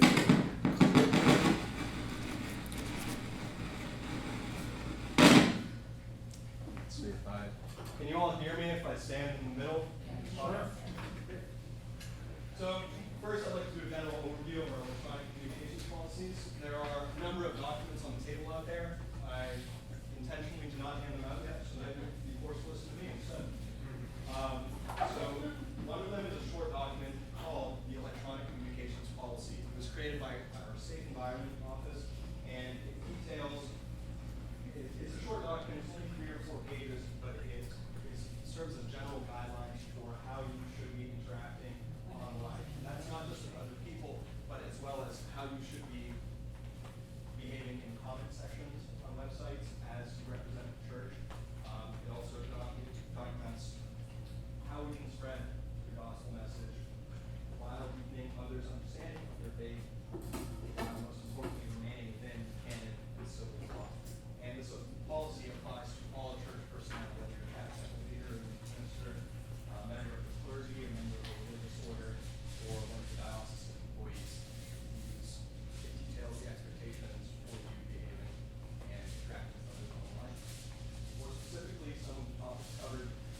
once you are posting on social networking sites, general principles that you should keep in mind is that parents should be informed in writing about any social networking sites that will be used. If you're starting a Facebook group that you would like youth to be involved in, parents should be informed and they should have written consent ahead of time. Our policy recommends not using any social networking channels for youth that are below a certain age. There's just no need to connect them on that level. Furthermore, this might not be well known, but you should not be sending any friend requests, especially to minors. If they choose to send, they have to be the ones to initiate the friend request. It has to be with a professional capacity. Testing. It has always been a dream of mine to be part of a boy band.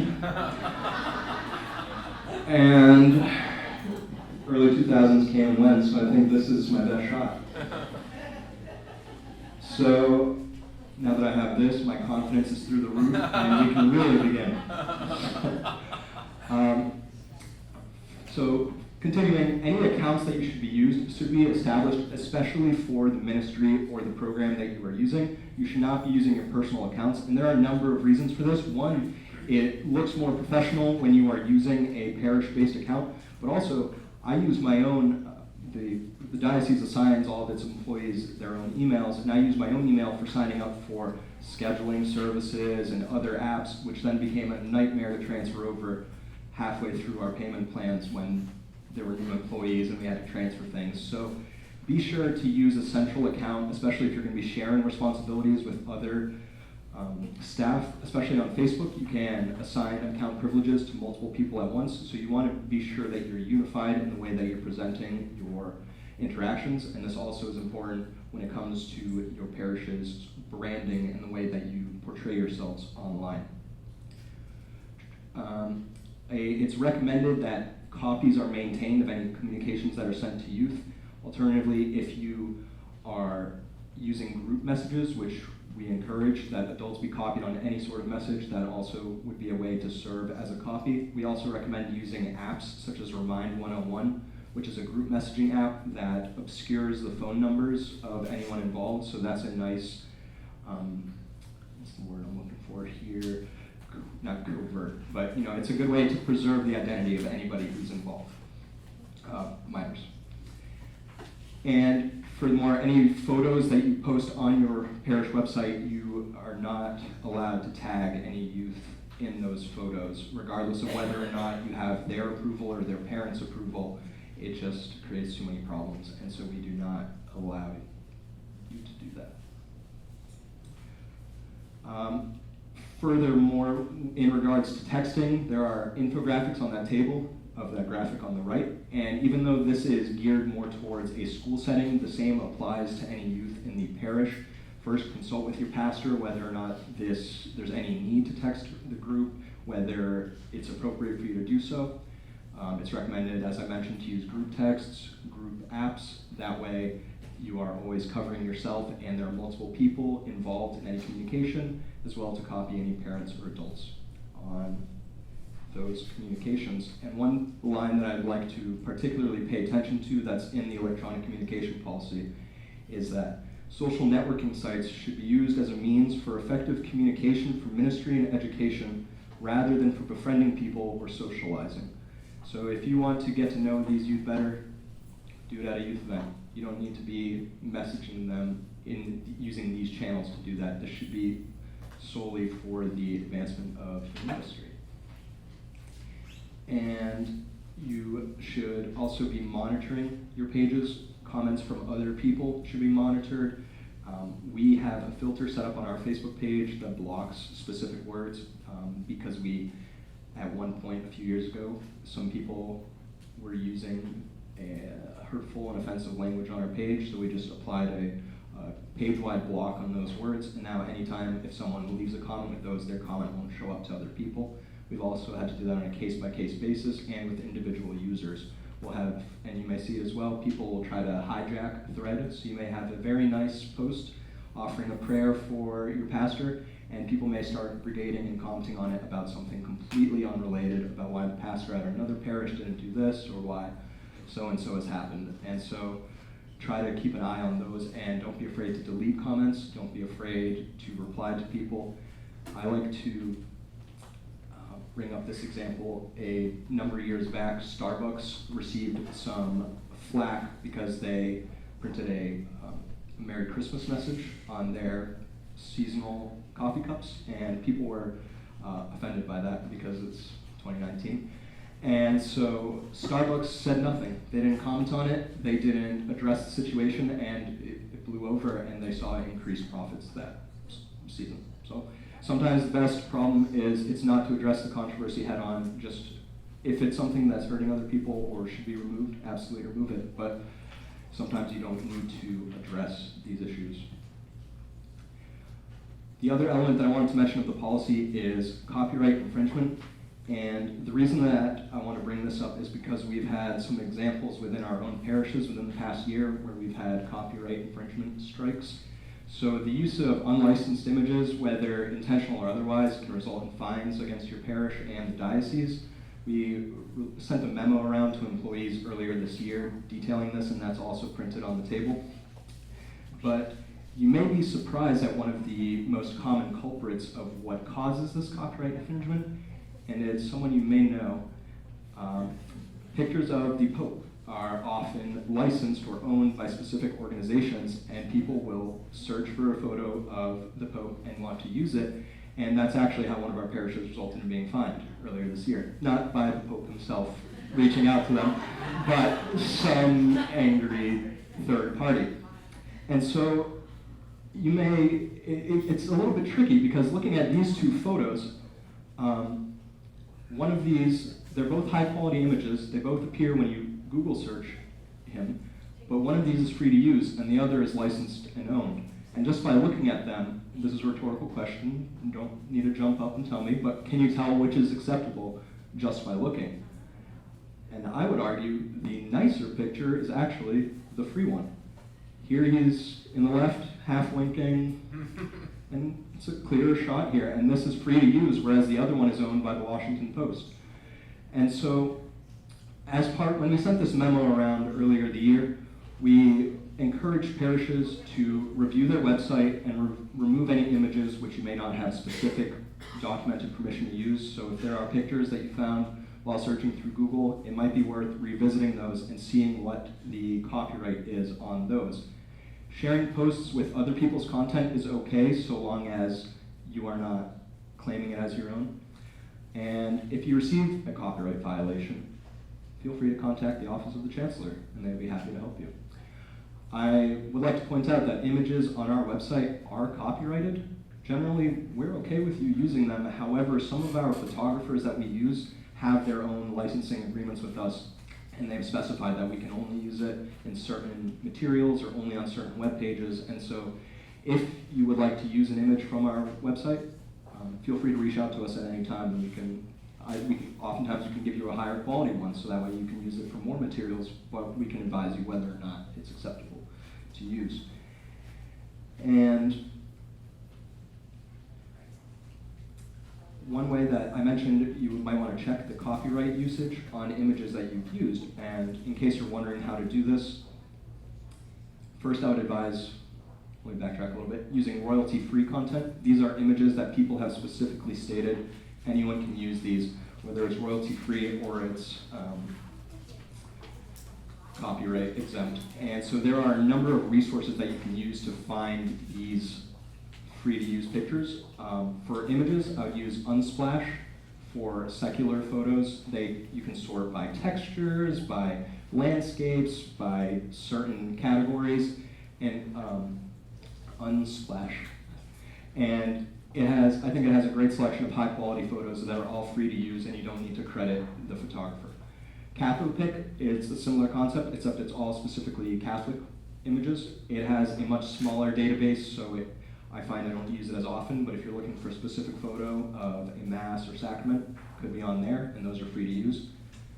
Pexels and Pixabay are two others that offer both photos and videos. And for music, There is Ben Sound, and also a lot of people don't know YouTube has an audio library, and they offer plenty of free tracks and sound effects that you can use for videos or projects of yours as long as you have a YouTube account. When you sign in, and if you go to youtube.com/audio library, it'll show you a list of the latest tracks. You can sort by genre, mood, instruments, duration, and licensing. And I use this regularly to create intro music for videos that we post and to add some additional content. Is this information going to be on one of the packets? Yes. At the very end, we also have a packet of resources, and it's just a list of photo editing software, videos, scheduling, sites like this. So you will be provided for.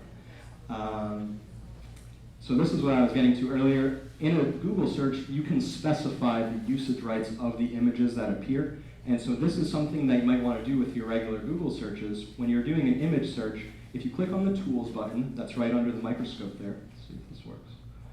You can then specify these categories, such as the size of the image, the color, or most importantly, the usage rights. And so you will want to select any of these categories, basically, depending on what you intend to use the images for. And it should sort based on what's appropriate. However, this search is not infallible.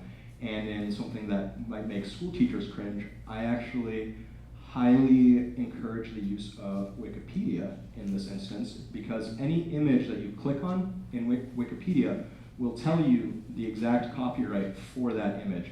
And you can click further to see, sometimes they are specified that you can use it in printed materials or only in online materials. And it will spell it out for you if you click onto an image's details on Wikipedia. And oftentimes when you do a Google search, a lot of the pictures are pulled in from Wikipedia. So if you click through to the site, you can get that information. That's it about the policies. It's the boring stuff. We get it out of the way, and now we'll talk about how you can improve what you're already maybe doing. I want to quickly talk about, or maybe not so quickly as I tend to be verbose, how and why you should plan ahead with your scheduling and your posting online. First, you have to identify who you're trying to reach and how, and this is important before we discuss why we should schedule. Because if you look at these 3 social networks chosen arbitrarily, the last one should probably be Instagram to be more relevant, you can see the number of users varies wildly. The target demographics, for those of you that can't see in the back, 68% of US adults use Facebook as of January 2018, and that's a bit of a conservative estimate. 24% of US adults use Twitter, and 29% for Pinterest. So different audiences, the demographics within those audiences is very different.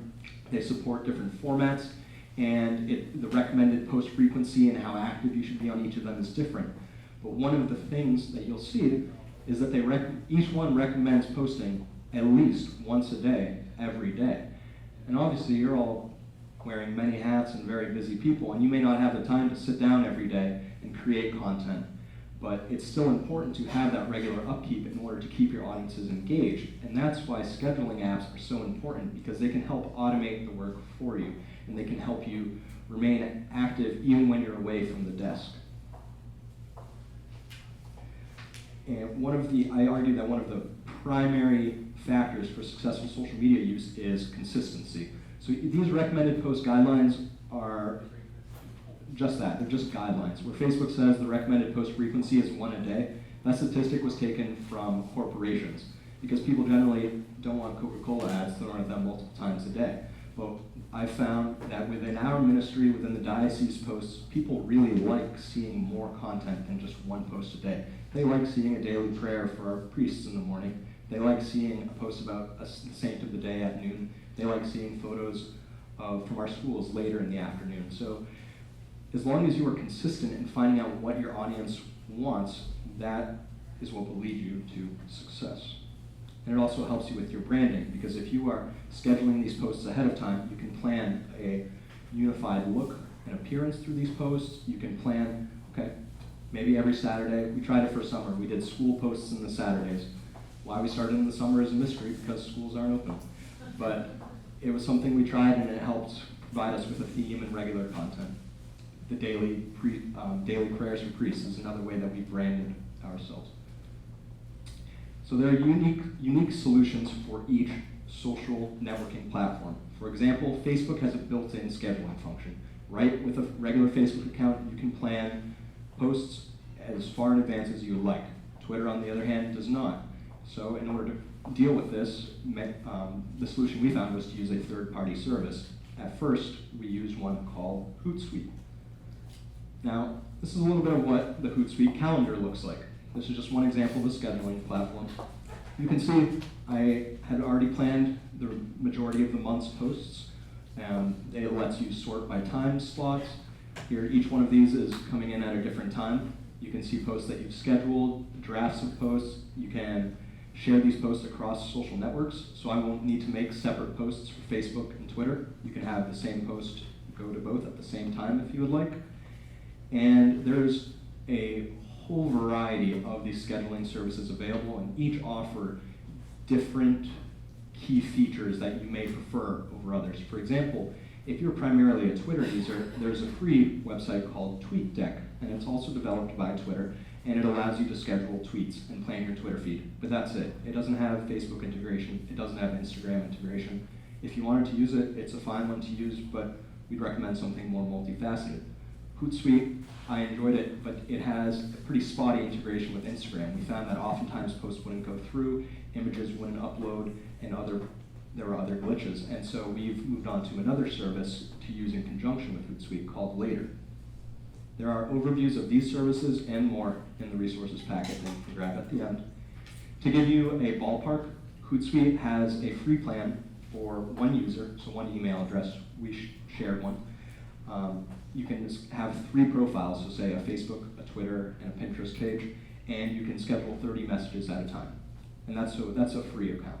Then the next tier up is $30 a month. They also have nonprofit pricing, and you have access up to 10 social profiles, unlimited scheduling, and plus the addition of analytics, so you can see which demographics are my posts reaching, what should we do more of. That's the one we used for a while. This is another feature of Hootsuite. They have a customizable, what they call streams, and so when you first log in, you can see here it shows our Facebook posts that are already live, as well as comments as they come in. This is a stream dedicated just to any comments or mentions we get, and this is for any tags that we received. So I wouldn't have to log into Facebook. I could log into here, see any activity we're receiving, and you could customize this.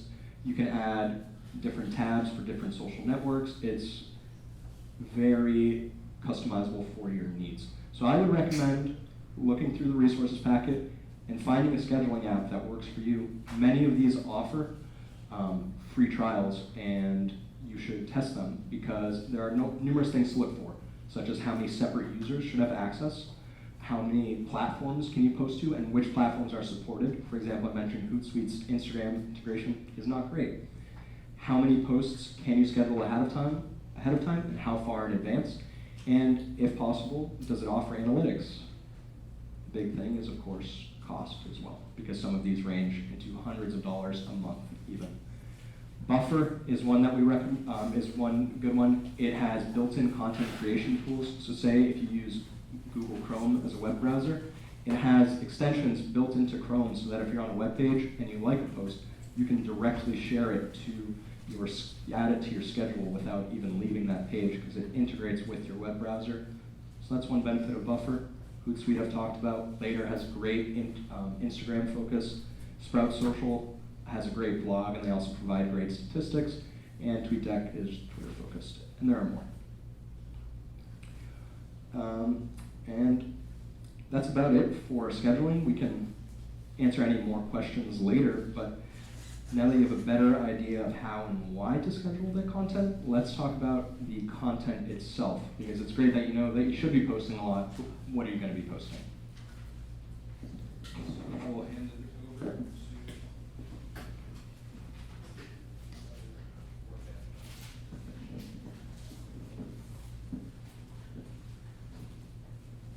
All right, can everyone hear me? Yeah, great. So I started in September, and Raphael had done our social media for a while, And we didn't have a full on one person for creating social media. And you guys might think, you know, why do we need a person to actually be actively engaged in our social media? Social media is a huge marketing tool for your parishes. You might think a school, understandable, I get it, they want to market kids to come to their school. Well, you also want to market kids to come to your parish, come to your youth group, come to that great event that we've all just heard about. And how are people going to know about it if you guys aren't talking about it and you're not where those people are? Because the pastor can only say so much after the end of Mass, because by the end of Mass, people are kind of like, okay, coffee and donuts, let's go. When Instagram, Facebook, Twitter, these are all tools that can help you reach people in, you know, who might happen to be on social media, and your church pops up and they're like, oh, I haven't been to Mass in a while. Oh, that event looked really fun. Wow, there's a lot of kids my age there. I'm going to go.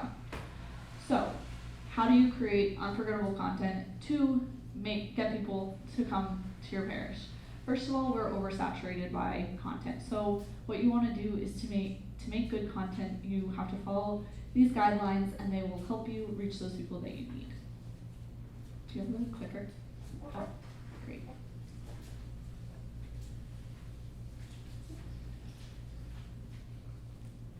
Oh, okay, great. So I'm gonna get a little technical. When you think of content, you don't first think of your mind.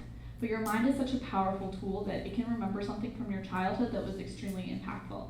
You want to take your mind, that muscle in your body, and you want to use it for your content. The human memory is an amazing machine, and it has a certain way of remembering things. Even in the pile and mess of scrolling through social media, you will be shocked at something pops up, catches your eye. The average person spends less than a minute on each post. I think it's something like 0.92 seconds or something. On desktop, on Facebook at least, according to last year's survey, people only spent an average of 2.5 seconds on their desktop. On phone, it was 1.5. So that's a very, very minimum page. Those are people going like 90 miles down the highway and you're just in the middle of everything. So how do you make your content pop out and stay in people's memory?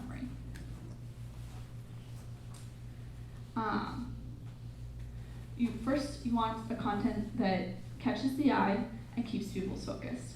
Because if they're just scrolling through and if they're just seeing, you know, kind of stock photo after stock photo after stock photo after stock photo, they're not going to stop. They're just going to keep on scrolling. But all of a sudden, if they see your pastor playing baseball or a kickball team or a youth minister praying or something that is unique to just you, they're going to stop. And it's going to keep their focus and they're going to remember it. So, for example, recently we just had a blessing of the ocean. Something I didn't even know. I'm from the seacoast. Yeah, I'm from the seacoast. I had no idea this was a thing, but right over on Hampton Beach, the St. Patrick's Mission Church, after their 9 a.m. Mass on the Mass of the Assumption, they processed down to Hampton Beach, through all the people, through all the umbrellas, past the lifeguards, down to the ocean, and they blessed it. And there's a blessing when you come down and you put your feet in the water. Father Jason Jalbert was there, and a wonderful parishioner snapped these photos, sent them to me via Facebook, and was like, hey, I caught these photos. I don't know if you want to post on these. I kid you not, this is the most popular post for the week that I had, because everyone was like, I never heard of this. I had a small church in New York repost this photo because they were like, this is so cool. Look at what they're doing in New Hampshire. They're blessing the ocean.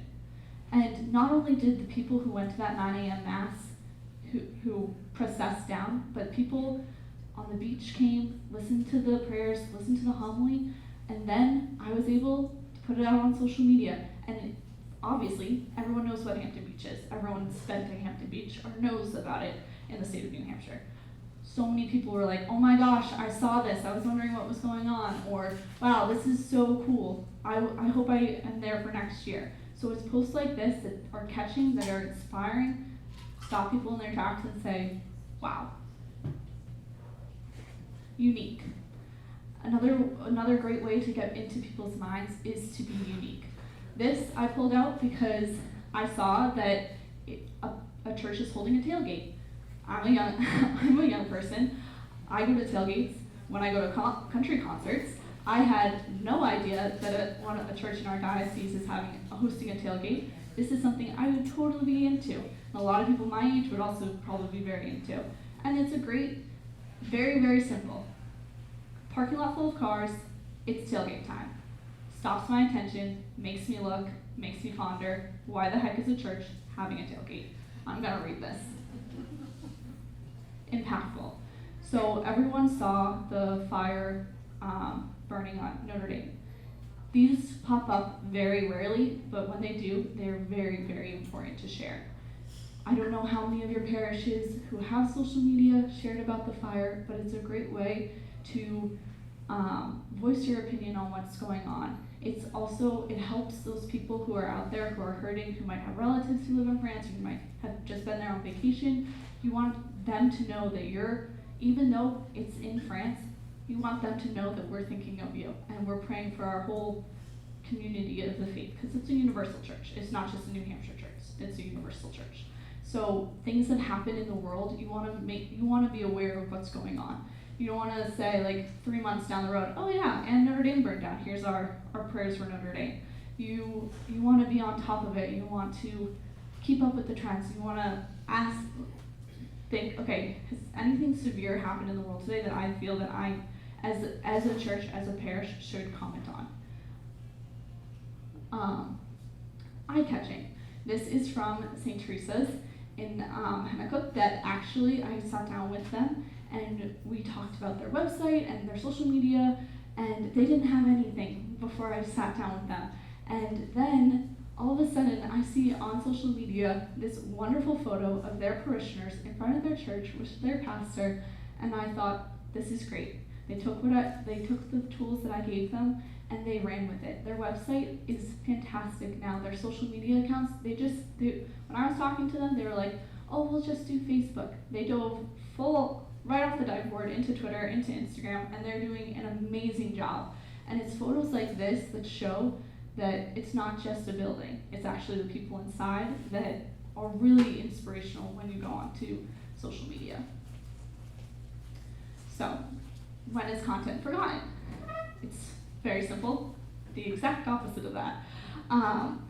But when is content forgotten? It's when it's, just those stock photos, or, it's a greeny picture with some words on top. Everyone here has busy lives. No one can sit down and, create a bunch of things. But just like when you're handing in an essay and you've worked when you were at school or doing anything, the little time you put into it will show. And so if you're just like, oh, I need to post on social media, I don't know what to post, I'm just gonna throw up this picture, it's gonna be fine, no one's really gonna care. That's the problem. If you don't care about what you're posting up there, no one else will care about what you're posting up there. So that's what Raphael's, when he said those scheduling apps, I cannot stress enough, scheduling your content will help you so much, because you'll know the stress will be relieved. You know that, oh, a post is going up on Twitter, Instagram, Facebook, Pinterest. I don't have to worry about it. I can think about this youth event coming up, or, taking people to whatever. But forget it. If the more effort you put into it, it will show on your social media pages. So, dull, bland, off topic, blurry photos, no images, just words. Social media has turned, in the past 3 years, social media has turned into just a word platform where people would post statuses or tweet, oh my gosh, it's raining outside, blah, blah, blah, to Instagram has reinvented social media and everything is visual. If you have something that you want to put up on your social media accounts, put an image up there. It will gain so much more traction than if you do not put an image with it. To go off of that a little bit, especially in regards to posts that are too long or posts that don't have images, on Facebook, the character limit for a post is very lengthy. I'll get into details. You can fit a lot of text in a Facebook post. The recommended best practice is to use 40 or fewer characters, which results in 80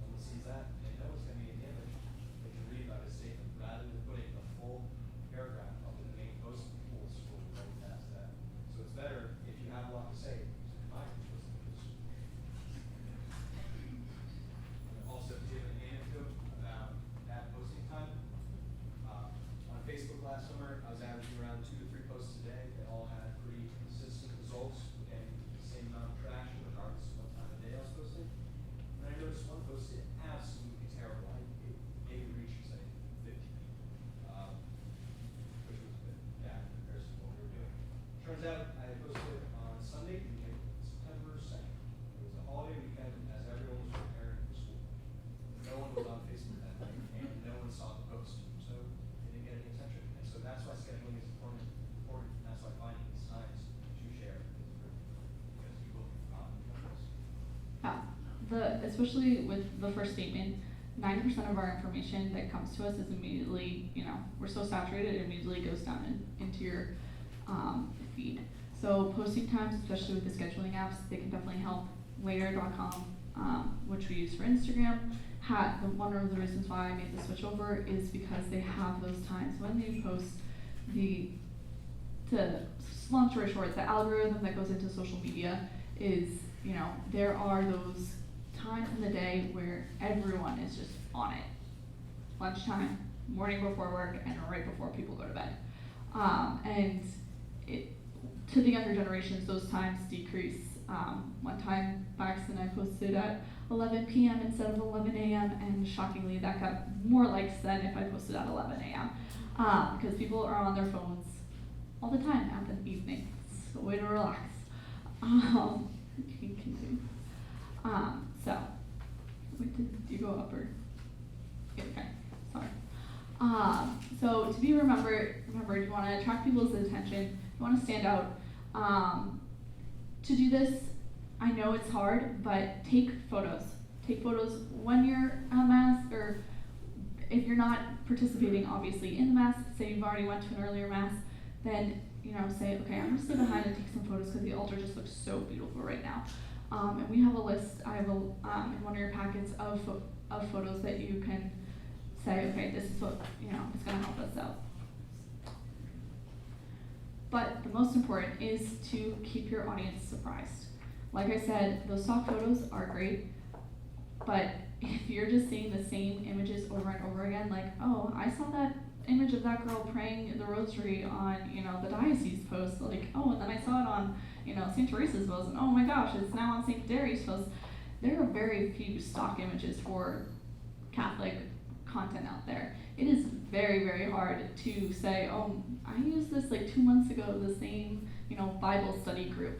Everybody is using the same photos. That's why if you keep them surprised and use your own photos, use your own content, it will absolutely help them. But that also means, not just in the photos, surprises in the content that is there. So what does keeping your audience surprised mean? It means, if you can name the routine that you're posting on, and if you can name those things, like, oh, we constantly are posting on, this, and this, and it's never really getting any traction, break those habits. Switch it up. Post a video of your pastor, talking about the reading coming up.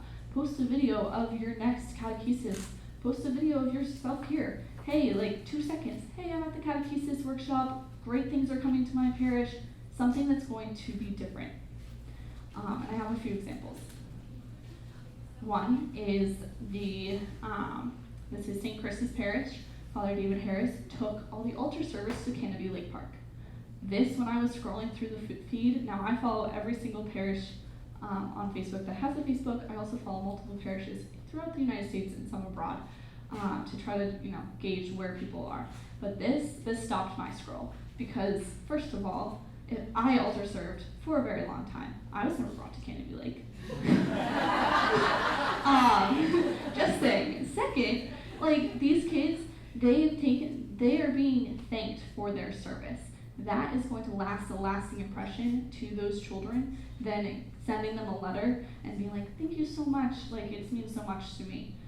Taking them to Canopy Lake, actually going on the rides. You can't see the video, but there are videos of Father David Harris going on the roller coasters, going on the ones that flip you upside down, and eating cotton candy and eating funnel cake. He's creating a connection with those kids who will then say, no, I want to go to Mass, because not just Father David Harris took me to Canopy Lake Park, but I have a connection with him. And then you start those conversations. I'm sure they happened on this trip of, oh, Father David Harris, why did you become a priest? Or, how do I pray? Or, there's something going on in my life and I can't talk about it with anyone else, but I'm going to talk about it with you because I have that personal connection with you. You've reached out to me. You've not only thanked me for, doing something that my parents forced me to do on Sunday, but actually, you want to get to know me, the person, not just me, the altar server. So that also means if you go to Student Bill East or Young Neighbors in Action or Soul Fest or other youth conferences, go and bring your pastor with you because he needs to create those connections with the younger generation. Because as much as social media is for the older generation, everyone knows that the younger generation is on their phones and on social media constantly. And if they're going to be on it, you might as well put good content on it for them. Did you already? Okay. I'm sorry. So how do you put these in practice? Very, very simple. Include a blog post. Maybe you read something somewhere, or maybe you follow an account that, oh, I think this would be nice to post on our social media account. Great, post it. Post this blog post. I follow Blessed Is She. It's a great account. When they constantly post, just little daily snippets on Twitter, and it's very easy. That's content that I didn't create, that I'm using to inspire the faithful for something else. So this content creation, you don't have to get overwhelmed with it. The diocese already posts Saints of the Day and prayers for a priest already. So that's 2 posts for you. All you have to do is come up with a third by yourself. And that's like the minimum. You can go more than that if you follow other places or, the schools. This is a great example. St. Thomas and Derry also has a school attached to it. The school is posting on social media. Share that, because those are not only kids that come to this school, this parish, but they could potentially come to the parish, or they might not be. But sharing that content, that's something that you haven't created that you don't have to come up with. The reason for this is you're constantly stimulating the mind. You put in the regular work, you're constantly posting, it will not be just a dead site that people are like, oh yeah, my parish has a Facebook page, but like the last time they posted was like 2013. Or they're like, oh wow, they're on social media, I had no idea, let me go look at their posts. And then all their posts are, super grainy photos that they took off of a computer screen and posted it. Yes. So just to piggyback on what you said about St. Thomas Aquinas' school. Sure. Her technology teacher is incredible, and her posts they're really working on increasing the enrollment. So she has stepped up the social media like by 150%. The kids here are doing amazing things. Yeah. So it's an opportunity to share that, to see what the Catholic kids are doing. It's true. And so take a look at it, St. Thomas Aquinas, the Dairy School. It's Yeah. amazing. And even if you don't have a school, but you follow our schools, repost our content. You want to we're all for the same mission. You want to help our kids go to great schools, and you want to post their content. So if there's a couple schools in your area, say you're in Manchester, we have Trinity and a bunch of minor elementary and preschool schools. Post those contents. Post from not just that, but other things. If there's other parishes, all of you are here. Post content from their parishes. Support each other on these platforms. Yeah. So, my son and daughter go to St. Thomas Aquinas High School in Dover. Okay. And their team mascot is the St. Bernard, Bernie says. And every day, Bernie travels all summer long. Yeah. So, he thought it was his feast day because it was St. Barnabas. And he was, so Bernie used to use a lot of humor with it. But every day, we look for where Bernie is. Yeah. Some days he's hiking the Appalachian Trail, and the next day he's in Europe. We're like, you don't know how he does that. Yeah. So they use when you're doing a post like that, by using something that is, not a tagline, but something symbolic. Yeah. Basically where's Bernie also. Yeah. They branded this post for their mascot. Yeah. So like some kind of mascot or something, like I'm thinking of the parish, which is starting its 100-year anniversary. Yeah, come up with a hashtag. Come up with those branded posts. That's one of the things that that I don't think we're talking about today, but branding your content for your parish is something that is, you have to think of your parish as a business. This is your business. This is your brand. This is who you are. The diocese, they have a shield. We can put our shield on our posts and, that's our branded content. But it doesn't just go from like putting a shield or your crest or something on a post. It's so much more than that. It's those little sayings of Bernie is where. That is a branded statement for St. Thomas Aquinas in Dover that people know. People look for it. They say, oh my gosh, where's the mascot today? And those little things will help your parish go a long way. Say you have beautiful stained glass windows. I go to St. Teresa's in Rye, and we have beautiful stained glass windows. I always had looked at them, but I've never known, what they are or, who created them. But I sat down with the secretary one day, and she told me this beautiful story about how they were installed and how they were created in Boston. And that's something that I've been going there my whole life, and I never knew until I asked. That is something that can be translated into social media in such a beautiful way. Very visual, very beautiful, and very impactful. Yes? So, who parishes does that? Who parishes does what? Who does this? Advertise, So, find one. can I ask what you do with it? Well, something I said back when they asked for a volunteer, so. We just have Facebook, but we're looking to start like Twitter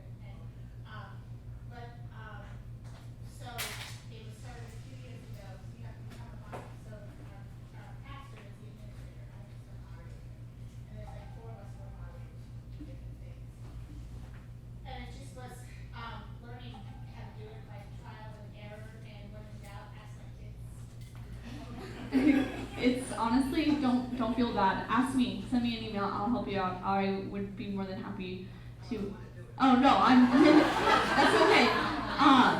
Maybe St. Thomas, would you like to want to comment on how you put a thing in the, yes.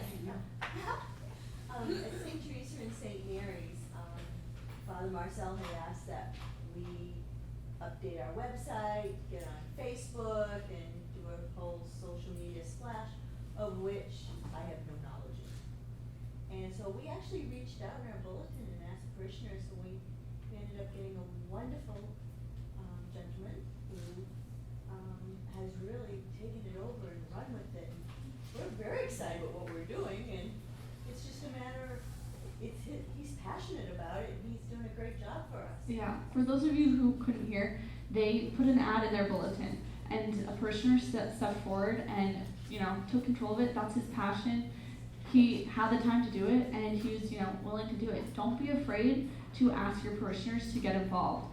You have kids who come to your parish, youth group, youth ministry. There might be a fantastic photographer in that, or a retired photographer who comes to your parish and would be willing to photograph your parish and would be willing to go to these events and say, oh yeah, I carry my camera all the time. I'm always in my kid's face with my camera. I would love to have a purpose to do it for a greater good. But don't be afraid to ask those parishioners, put it in your bulletin, put it on your website, say, we're looking to expand into social media, we're looking to expand in content marketing. Is there anyone who would be willing to volunteer and help us out? So, people memorize in 2 ways, the conscious and the unconscious. When you're scrolling through, the conscious is when you're in school. That's conscious learning. That's, you're sitting down, someone's teaching you math, 2 + 2 = 4. You're gonna memorize that. The unconscious learning is when your brain picks up on things subtly, like how do we all know to stand up, or to kneel, or to sit, or to pray at Mass? That was, I don't remember taking a class on this is when you sit, this is when you kneel, this is when you say amen. It's from your unconscious observing and viewing what everybody else around you is doing. So, as I said, conscious is active memorization and learning. And then unconscious is encounters when the brain is stimulated. So, how can you stimulate the brain with your posts? Stimulating the brain with your posts are, you can use GIFs, use animation, use video, use powerful images. Creating, keeping your mind active when you're scrolling is extremely important, because that is how it will, your brain does this on its own. It's an amazing machine. It will take that post and put it away and say, oh yeah, I saw a video of a priest rapping. Don't know where I saw it, but it was really cool. I'm gonna go back and see if I can try to find out that Facebook page or see what that event was. That event was actually Father Vaughn at Cavadas Day rapping. It was on our Instagram story. We got so many people being like, oh my gosh, this priest is so cool. What parish does he go to? Because I want to be a part of that. So catching those little moments, I don't think he knew he was being filmed by one of the boys, but he was totally fine with it. Keeping your mind active and stimulating your brain of something that's unique is going to keep it, and you're going to be able to come back to it, and people are going to want to come back to your sites. I saw a hand. Did someone have a hand? No? Okay. You can keep going. You can pass this. So one of the things that Apple has not changed its product since the first iPod came out. Yet, every single time there's a new Apple launch, there are people camped out in front of their stores going to go buy their new phone, which is exactly like their other phone, but it's newer, and they now want it. So how does Apple take their brand that they have literally done nothing new? If anything, they've gotten rid of their headphone jack. Now you can't charge your phone at the same time. They've literally gone backwards. How do they keep selling their product to people?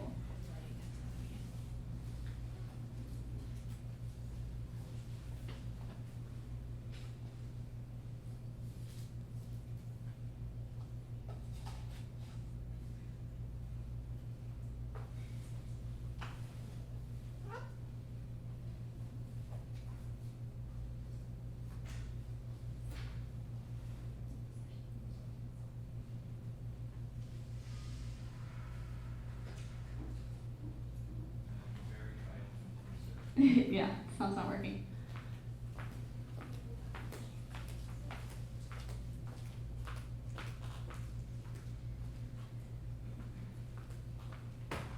So what are you thinking of when you see this ad? I know for me, when it started, I was like, what the heck is this? What company is this? Why are these people dressed in so many colors? Like, what the heck is going on? But I've watched the whole thing. I will continue to watch it because I'm just like, I'm intrigued. It's unique. It's crazy. I have no idea what's going on. Yeah. Yeah, okay. And then all it says is make room for color. What the heck does that mean, Apple? Well, that was launching their iPhones. They went back, I'm pretty sure in 2008 they had color iPhones. They brought it back, and it was making room for their color iPhone.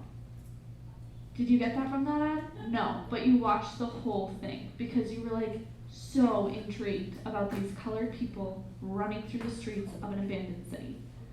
But I want to point out how it started out. It started out silent. It built that anticipation in your mind. It stimulated that there's something coming. I know there's something coming. And then, unfortunately, you can't hear the music. The music helped, and it stimulated your senses. It worked on everything. Visual, stimulated your mind to remember, and it's like, okay, what? And then at the end, it's just like, make room for color. Make room for color for what?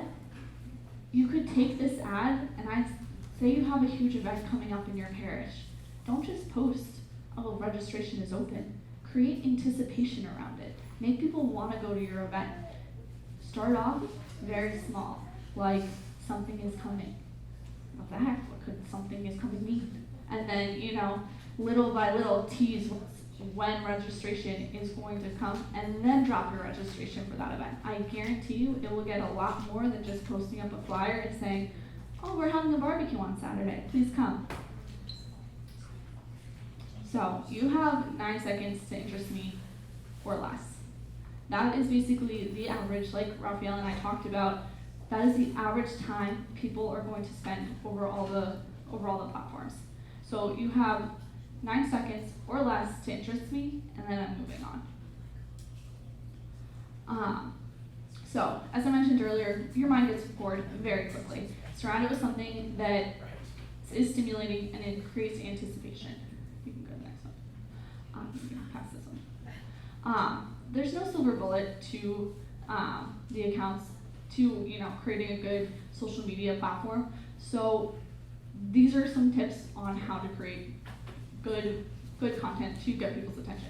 First of all, get visual. Add visual, add images, add videos, add GIFs, add memes to your content as you post on it. Don't just post words, get visual. So, for example, our prayers for our priest versus just our, not our prayers for a priest. In our case, we don't have photos of all of our priests and all of our religious sisters and all of our brothers who are in our diocese. So some posts are just not going to have photos. But when they do have photos, to my bosses, I've said, we really should get photos of all of them because, compare the numbers. You can see the visuals do better. You can go to the next one. Visuals can communicate something in seconds that it takes to communicate that in words. You can very quickly visualize, that's prayers for a priest, I'm gonna pray for them. And not even read the other stuff, but just read their words. You can also express stuff quicker than you can in text. So choosing the right visual. What is the right images and the right visual content for your parish? Like we said earlier, taking photos for your parish can help you. Going and finding, a certain theme for your parish or, that branding content for your parish, that will definitely help you when it comes to choosing your visuals. Chime in there. Andy, I mentioned earlier that you want to use your own content rather than stock images when possible. And a piece of advice that I received was, in regards to stock photos, simple is better, but different is best. So when you're looking for photos to accompany your materials, as Andy said, you're looking for the right visuals. Sometimes, maybe that's just a picture of someone smiling and it needs some text. However, when you're using those generic stock photos, I've seen pictures that we've used that in toothpaste ads while walking through Walmart. Because the same people are using the same tool of free stock ads. So I've seen our branding on random retail items. So that's why it's always the best to use stuff that is close to home and personal. Because furthermore, people share user-generated content and trust it on average 85% more than something that's being sold to them by a brand or some sort of generic marketing material. And it's unanimous across platforms. Using images on Twitter results in 150% more retweets. Instagram saw 38% more engagement when they use photos that have faces. And Facebook, as I mentioned earlier, is 2.3 times.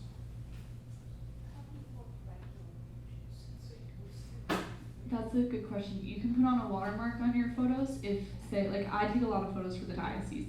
My photos for the diocese are already copyrighted because we put our little crest on the side of each one of our photos. So say you have someone in your parish that, says like, yeah, I'll take photos, but I also am a photographer. Like, can you leave my watermark on it? That's a very simple way of just, you can come up with a little graphic, put it in the side of the corner, and then that gives it licensing that is yours and no one else's. A lot of times it's a lot simpler. Photographers will just put their name and say white text in the corner of the picture. Yeah. And that's all they do. Yeah. Yes. So taking photos of like the youth group. Yes. And the faces of the kids. Yeah. Are there releases that you need to have? Yeah. So there are. Can you bring any? Okay. If you email me, I can give you a copy of our releases. But yes, if you are working with people who are not adults and can't consent themselves, you have to get releases for those photographs. My biggest thing, especially when I went down to Young Neighbors in Action to take photos, there was a bunch of kids down there who, for whatever reason, could not be photographed. I, talked to the administrator first and was like, I'm here to take photos.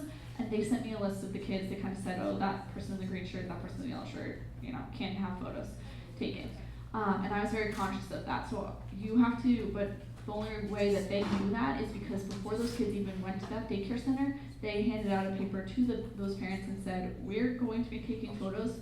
Can your child be in our photos and then be posted online? You have to tell them where those photos are going, because everyone's like, oh yeah, take photos of my kids, and then it's like, oh, they're up on Facebook? I don't like that. Take that down. So if you are going on a trip, or if you're going, doing a youth group thing, hand it in with the piles of papers that they get, or put it in your bulletin and say, we're going to start a Facebook page or an Instagram account, and we really would like to take photos of our parishioners. Please sign this release, send it back into the parish if that's okay. Also, if the parents are there and they're at the event, they can give consent for their child. So the release that you guys have online, that's actually Mm-hmm. for big formation registration. Yeah. I don't know which form you're talking about, but probably. Yeah. We have a form that we use for all of our photographers. So I can get you that form and you can use it. Yeah. So the right visuals, you want to tell a story, support your parish, and provide information. So tell a story. Right off the bat, it's camping. And you're like, oh, it's a campfire, it's, what is it? But as you can see in Facebook, something that I really like to do is when I'm posting on our social media, there's a certain number of when those squares pop up, and it will pop up with, a bigger image, a smaller image, and then 3 consecutive images. That is your story that I'm talking about. You want to take the eye and bring it down into something else.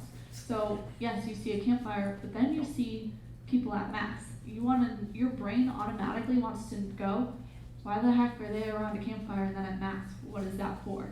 And again, that was for Quo Days, and that was, excuse me, sorry, I got tongue-tied.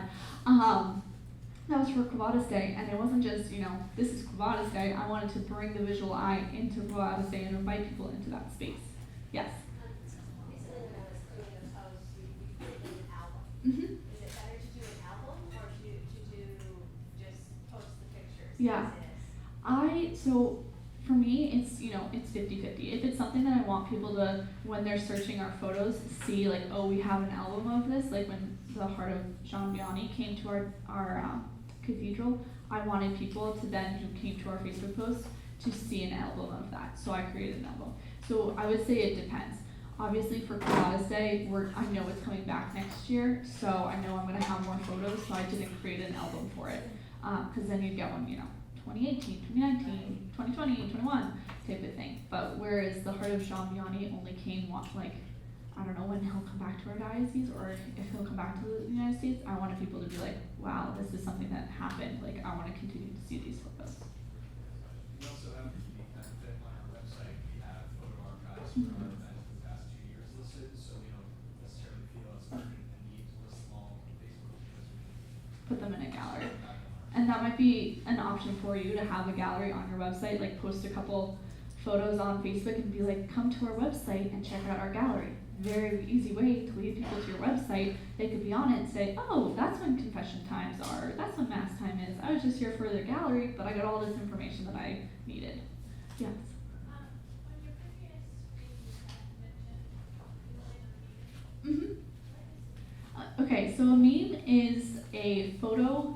The best way to describe it is a photo with words over the top of it, but it's kind of satire-y. So it's supposed to be funny, you see those cats hanging on a tree saying hang in there type of thing.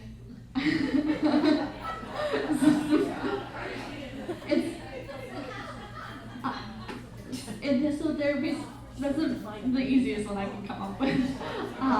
But they're little funny things. If you Google them in Google, a bunch of them can come up. You can also create your own.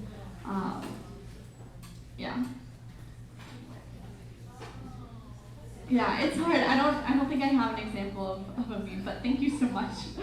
Continue.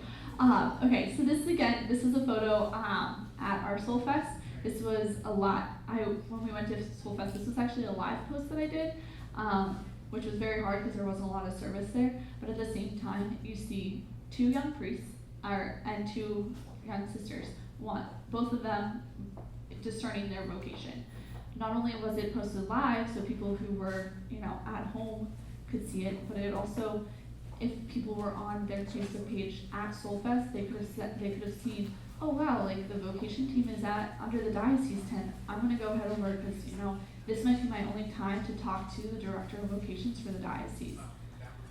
So it's impactful. It tells a story, and it supports. In this case, it supports our vocations. In your case, it would support your parishes.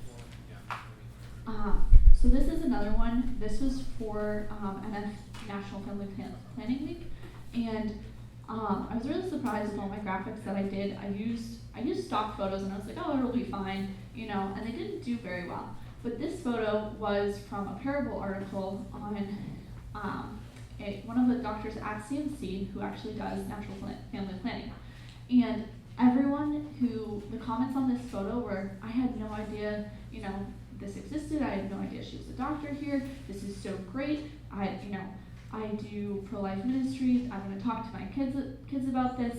This, to so many people, meant so much more than the photos and the posts that I had posted of, a nice happy family on a picnic. So again, finding that connection is so important in your posts because it's going to do so much better. So I say, for me, at the diocese level, I'm 30%, stock photos, 60% our photos, just because we have that wealth of knowledge. Your percentage might look a lot less until you build up your stock imagery. And I mean your stock imagery, I mean, your photos for Advent, your photos for Christmas, your photos for Lent. The best thing about a church is it's on a cycle. It comes back around. You don't need to retake photos at Easter. You took them the year before. Ash Wednesday is coming up. I'm going to bring my camera to Mass, take a few photos of people giving out ashes, take a few pictures of the candle being lit at the vigil. Very simple things that you can then reuse for years to come. So, again, just to kind of hone in the stock photos versus regular photos. This was for 2 people who had recently passed away. One was for a priest in our diocese, one was for a teacher. And this, I believe, it's Sacred Heart School. I took from their account. So ours, it did okay. People were like, oh, I'm so sorry. When I reposted theirs, it got so much more. It triggered that emotion. It triggered that human being, that teacher, that person, that friend, that mother, that daughter had passed away. And it meant so much more seeing a face than just seeing a name in front of flowers. Again, with the same type of image. Our vocation director, our newly ordained priests with those simple words, vocations. Versus, please join us today to pray for vocations, and religious life, and consecrated life, and prayers of rosaries. Still a very powerful image, but as you can see, something so simple as capturing that moment in your parish will do so much for your social media, website. You could even print these out if you wanted to. I'm not saying that the image on the right is bad. I would like to have us all work up to being the image on the left. So please don't take away like, oh gosh, I have to go take all these photos, blah, blah, blah. The image on the right is still great. It's knowing in your mind, I'm going to start bringing a phone, I'm going to start bringing a camera and capturing those moments to really take our social media, take our websites to the next level. Yes? Yeah. How long does it take to create one of these images? That's a great question. Not that long. So Canva is one of the platforms that I use. I will be the first one to admit, Photoshop is not my favorite thing. Canva is a great free account, and it uses a drag and drop method. So basically, you upload the photo, you drag it into the template that you like, and then you drag in text, type in your text, save, done. I would say maybe 20 minutes if you're a perfectionist, maybe 30. I know I'm a perfectionist, and I'm like, oh, I don't know what font to use, or oh, I don't know what color to use, type of thing. And there are a bunch of those on our list of resources. There's multiple sites like that. I'm also, be the first one to admit, I'm not a video guru, but I can create short animation films very easily, post them on our Instagram, post them on our Facebook page with these free accounts that already have videos for me, already have music for me, and already have enter text here. I'm like, great, come to this event, done. And very simple, very fast. So you can generate your content very quickly. 2, add motion. So the first one was visual, the second one is motion.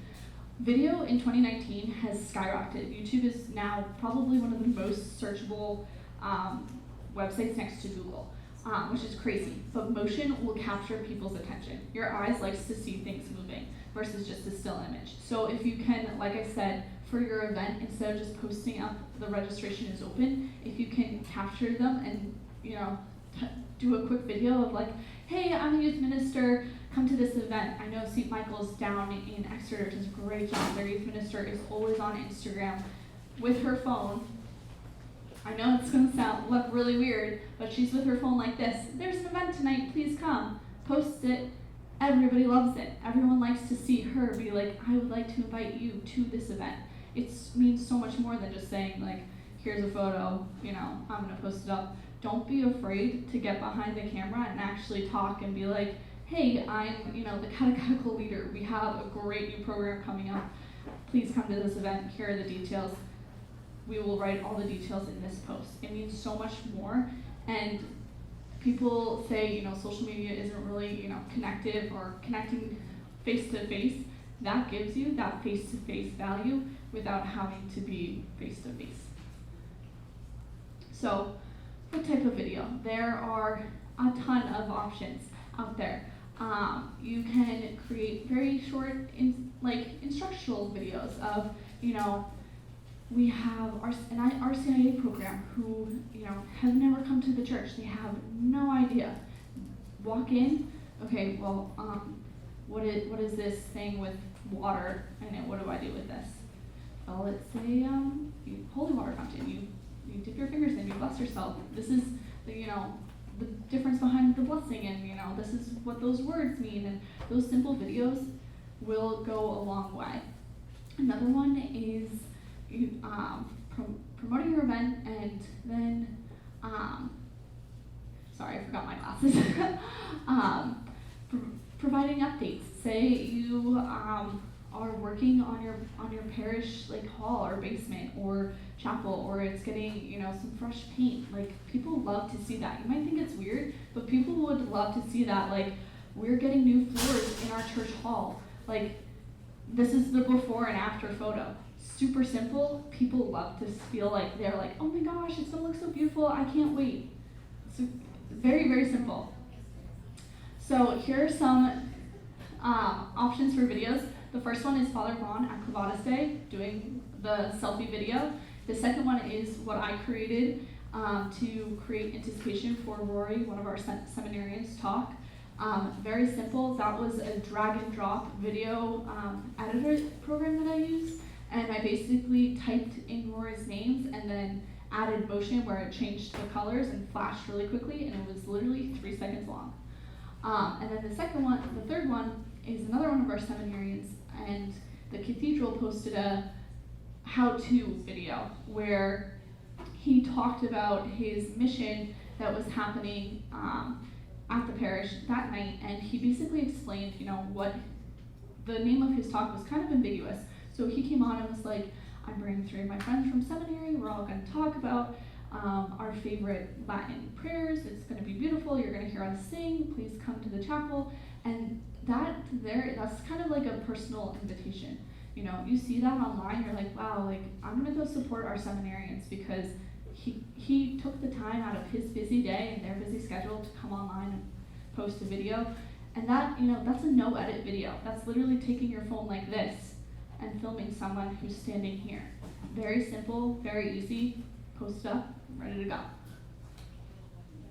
So how do you create a video on the phone? There are resources. These are just a few of them. You can skip that since there's, we have all the resources are on the table, yeah. Those are just a few of my favorites. So the third, so we have visual, we have motion, now add value. What is our job as the Catholic Church? To add value into people's lives. That is, we probably have the easiest, this number 3 is probably the easiest for us to do because we have so much to work with. Pull out a Bible quote, pull out scripture, pull your priest aside and say, I know you're super busy, we're gonna just do this quick video asking people to come to Mass, or telling people when confirmation is, or telling people when, you're now doing like different hours for adoration. Or very simple, here's a 10-second video of adoration, and the church is packed. That adds value and gets people enticed to go. I'd like to add that whenever I was trying to think of content to share, I find it helps to remind ourselves of the bishop's vision for the church in the state of New Hampshire, which We all know it by heart. to bring a new hope and the good news of Jesus Christ through our Catholic faith to all of New Hampshire. With that, he has 5 guiding principles that we would like us all to remind ourselves of to follow. Just we will all be guided by the gospel values and teachings of the Catholic Church. We will instill a strong sense of Catholic identity and Catholic pride in all our work. We will deliver our mission with the spirit of love, compassion, respect, joy, and collaboration. We will operate with uncompromising integrity and the highest moral, ethical, and professional standards. From there, he detailed his strategic priorities, which is to develop strong, consistent Catholic formation in our parishes, schools, and homeschools, which is part of the reason we're here today. Provide our parishes and schools with a stable financial foundation, address the priest shortage issue, develop leaders and build capacity in our parishes, schools, and administration, and to renew and invigorate the Catholic schools. So if you think, and this is all on our website. Yeah, this is all on our website. You don't need to write it all down. So if you're ever wondering what to share or how to support your mission or add value to your posts, you got it, our bishop. Yeah. And very simple. That's content that you could take and say, today, go back to your social media pages and say, did you know the bishop's vision for the Diocese of Manchester? Check out their website. Very simple. You have something that you posted today. Done. Okay, good. So, how to add value. Bible quotes, daily readings, meditations, favorite way to pray, prayer requests, saints of the day, prayer for your people in your community, or just showcase the beauty of our faith. We have such a beautiful faith. We have so much wealth of knowledge that's just in there. As the bishop said, Mass is kind of like a graduate degree. It really is. One of my favorite things when I went to college is the priest, when they were changing the language of the Mass, he took every day after Mass for about 20 minutes, went and said, okay, why are we changing from cup to chalice? I didn't even know why we were saying cup. So it was those simple things that really was like, okay, wow, I now get this. Like, that means that those little words now mean something. This, for an example, adding value of content that I did not create. This was an article from, very funny enough, ESPN, the sports broadcasting of one of the top Villanova basketball players back in the early 80s became a Carmelite sister. And something that I saw just as I was scrolling through social media, that I saw that another diocese had posted, and I said, wow, that's really inspirational. I played sports in high school. I played sports in college. Like, that could have been me, or that could have been one of my friends. Something that, connects with those people. Like, everyone can connect to basketball. It's a huge sport around here. And she gave up a multi-million-dollar contract to go become a poor Claire. Like, that's so inspirational. So that's, again, an example of content I didn't create, but I saw it and I knew it would add value to our diocese, so I posted it. So, with all that being said, content overload is real. As content marketers, as people working in your parishes, you have to keep your audience in mind.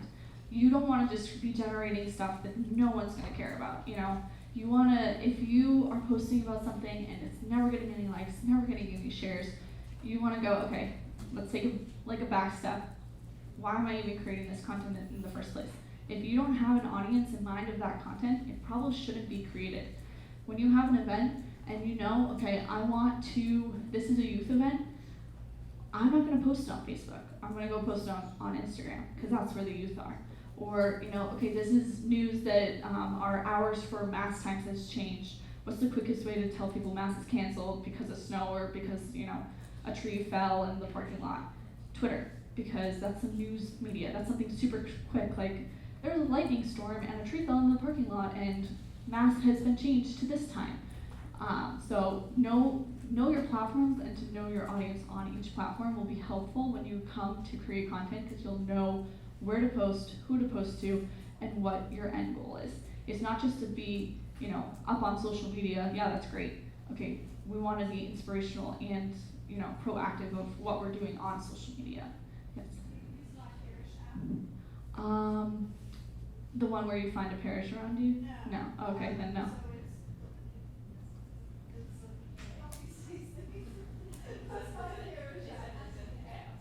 Okay.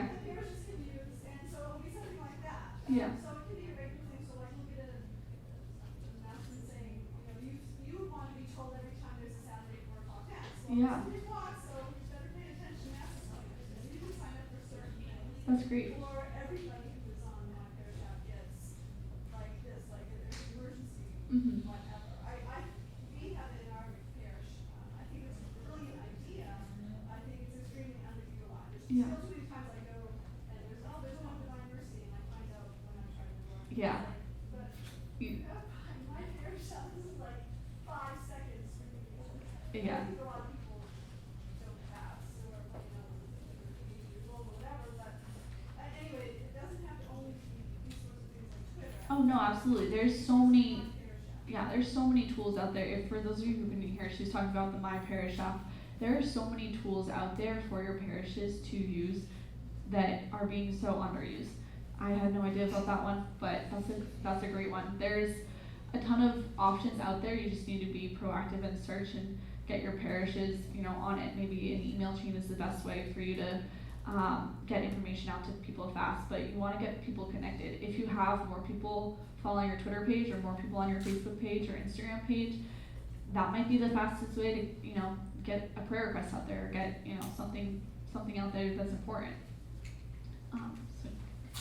So content takeaways is that you want to use images to support your text, not the other way around. You want to tell a story, you want to provide information, and simply, you know, putting an image up for the sake of putting up an image, it's unfortunately, it's not going to cut it anymore.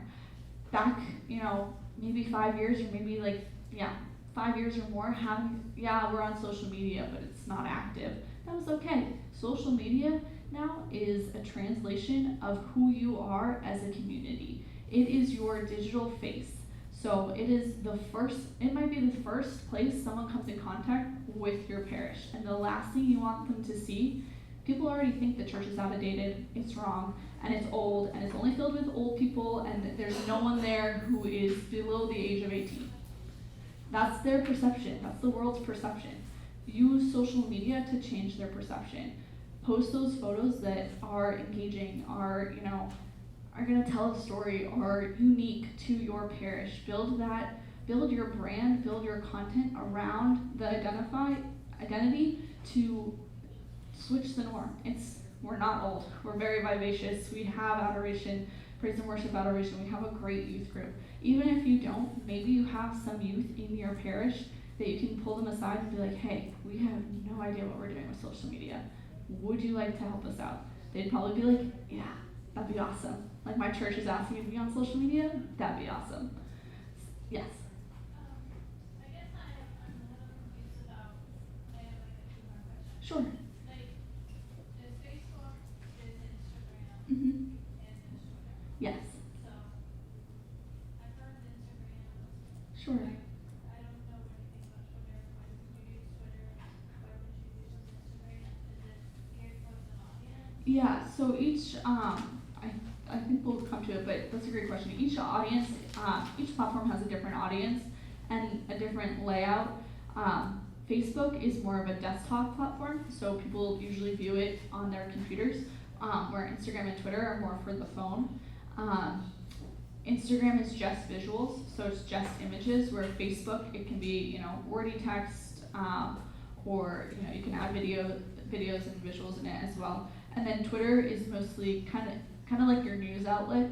I would suggest for parishes, if you're going to look at social media and get into social media, I would do Instagram and Facebook, and build your following, and then get into Twitter, because it can be a harder platform to grow.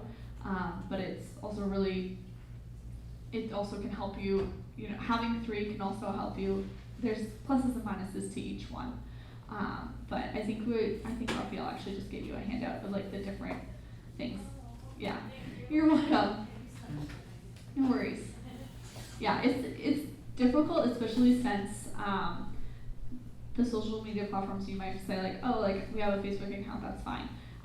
But when we talk about Instagram right now is for the younger generation. It's basically 18 to 35-year-olds, they're on Instagram, and 18 to 13 are on Instagram. Those are people who do not have a Facebook page and do not have a Twitter account, are on Instagram. You're welcome. So keeping current with social media trends. When we sent out the survey, this was probably the most added request. And it is something that in my position here at the diocese is something that I've actually trained myself on, and it's very simple, you just have to keep at it. So, what are social media trends? Those are things on social media that are more popular than others. For a while on Instagram, it was really cool to put a frame around your post and like make it look all, vintage. If you post a frame photo on Instagram now, I can guarantee you everyone's gonna be like, you're stuck in the 2000s. Which, it's not a problem. Some people do it. Selena Gomez still does it, so like, maybe it's cool. But it's basically viewing social media and seeing, okay, what are other people posting? I'm going to mirror them. I'm not going to copy them. I'm going to mirror them in my posts to help me stay on top of it. If all of a sudden all we saw were video posts on our social media account, that should be a good indication that video is more important than text images. That people aren't looking at text images anymore. They want them to be video images with text scrolling across them. So 3 ways to follow are, I follow blogs. One of my favorite one is actually the company that creates later.com, and it's later.com, and they are kind of the leading, I would say one of the leading blogs on social media trends. And I get an email probably once a week in my inbox. I know that might be like kind of cringy to some of you who get a lot of emails. I get a lot of emails too. But their emails are very, very straightforward. This week's top trending things for social media. Look at it, it's all visual, so I can scroll through and be like, okay, people are using, white backgrounds now on Instagram. Great, got it, cool. Or, people want to see you use more polls on Twitter. Okay, great, cool. Or Facebook is really, Facebook Live is taking it off type of thing. So it's very quick, very easy, scroll through. It's also something that maybe I don't have time to look at it, but maybe someday I have like a block of an hour. I can go back and be like, okay, Later has been sending me a bunch of things that just came out on social media. I'm gonna go and read them.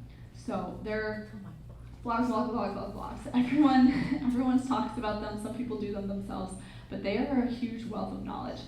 And it's not just Later. There's Hootsuite, there's Sprout Social, there's HubSpot. The future buzz in social media today, I would say, are great blogs if you just want something to start you off. They'll help you stay current and stay consistent in your social media posting. Follow influencers. Now, influencers are people on social media that get paid to advertise for brands, because companies have found that a person-to-person connection is stronger than a brand-to-person connection.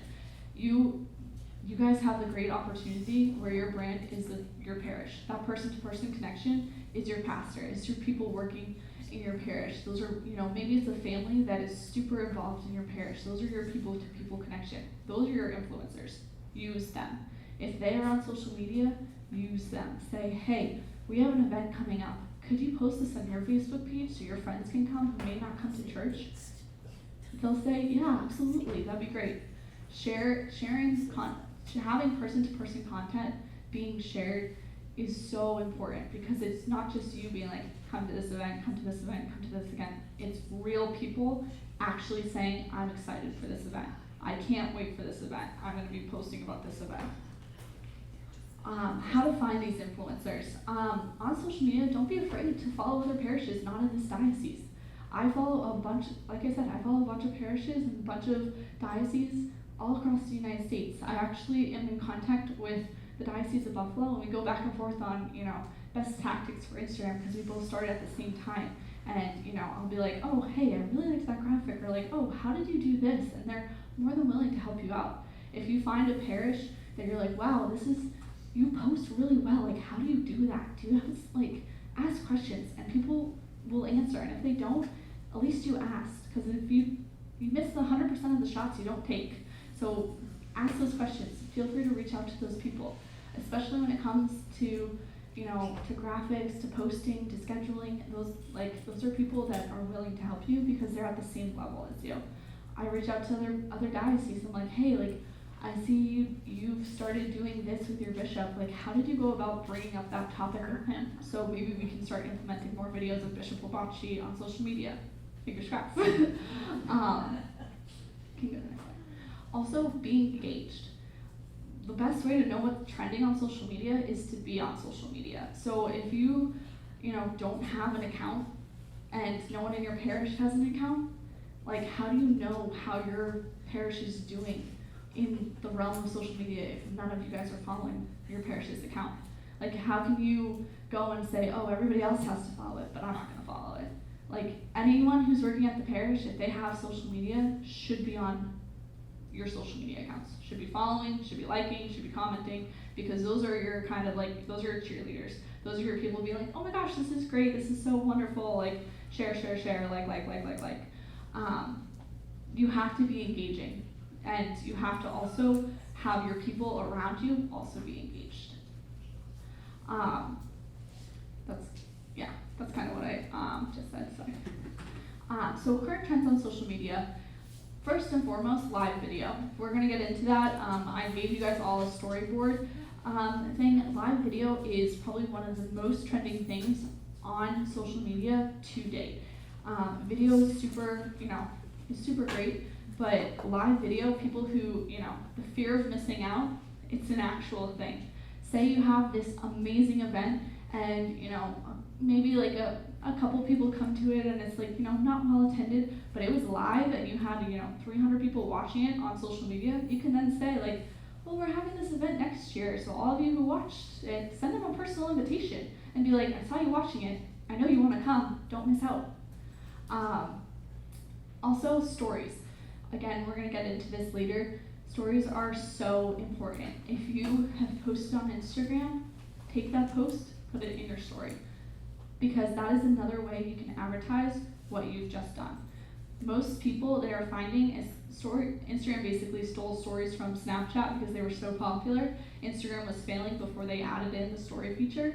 Stories basically, sometimes if I'm, I don't have a lot of time to scroll through my feed, I'm just gonna look in people's stories. Oh, what is everyone doing? Okay, great, I'm done. So if you don't take that content and then transfer it into your stories, you might be missing people who are busy and just have, a second to tap through what people's stories are.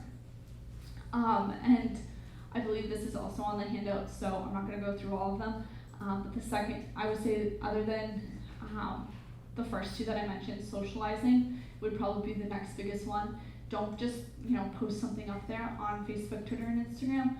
Actually engage. If someone comments, like it, say thank you. Or someone shares your account, your content, say thanks for sharing.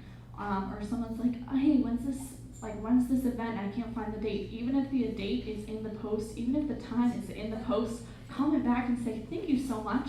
This is the information. It's also above, or link to your website. I can't tell you how many times that happens to me, but those might be people who are scrolling through their feeds, see something that they like, and say, oh, I want more information. Even if the information's above, comment back, like them, thank them. And they'll be like, oh wow, like those are someone who's on social media, not no post since 2013. This also helps if you rely on scheduling a lot, give your page a kind of robotic feel. If you're posting the same types of posts at the exact same time every day and doing nothing else, it's going to be difficult to maintain people's attention because people will catch on. So by interacting with people, it helps sort of offset the mechanical nature of scheduling ahead of time. Yeah. It makes people feel that it's not a robot, it's actually a person behind the computer. So very quick, some Instagram trends that are very popular. We'll go through all of this when we go through Instagram in a couple minutes. Stickers, going vintage. People right now really like that. Everyone knows back in the day when you would take a throwaway camera and it would say the date in the corner in that like kind of hazy color. For some reason, people really like that filter. It makes your photos look like they were taken on a throwaway camera from Walmart, but it's super popular right now. So, go for it. Find a filter, put it on, some like light leaks or, all things that you can do through Instagram or other editing apps. Those are also on our resources, so I won't go through all of them. So basically, to stay on top of trends, you have to be engaged in what's going on social media. You have to reach out to people. You have to not be afraid to try and fail. Say you really want to, post just photos with like, I don't recommend this. No like little blurb of what it is and just put all your information on a photo. It's gonna kind of crowd up your photo, but if you want to do it, do it. Maybe it's gonna work. You don't know. Maybe you get the next trend. Use hashtags, get your stuff out there, and be creative. Social media is a huge creative tool. It's a place where you can express your parish's individuality on a platform that reaches millions of people. So defining your social needs is we come to Instagram. I get a lot of comments recently on why won't you post this on Facebook or why isn't this on Twitter? And one, we're trying to grow this platform, but also it's not suitable for Facebook. Very briefly, I'll go through or I think I go through it. So what is Instagram? It's next to YouTube, it's one of the fastest growing platforms on there.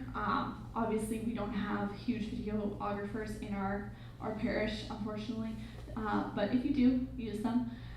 But Instagram is a great tool for reaching that younger generation. It's one of the platforms that is so underused in our church, and that's across the board. I think Pope Francis just recently got on Instagram in the past three years type of thing. It's so underused, and you hear all the time like kids are on two platforms, Instagram and Snapchat. I don't recommend Snapchat. There's a lot of policies there that can be breached. Instagram is your way into those youth that are craving to be shown the beauty of our church. So why is it important?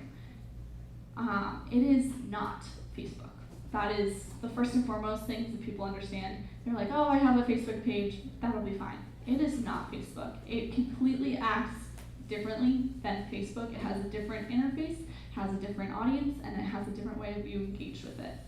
One of the things that when I was talking to the director down in Bridgeport about getting an Instagram for the diocese, is he basically said, it's 2019. Instagram has been out since 2010.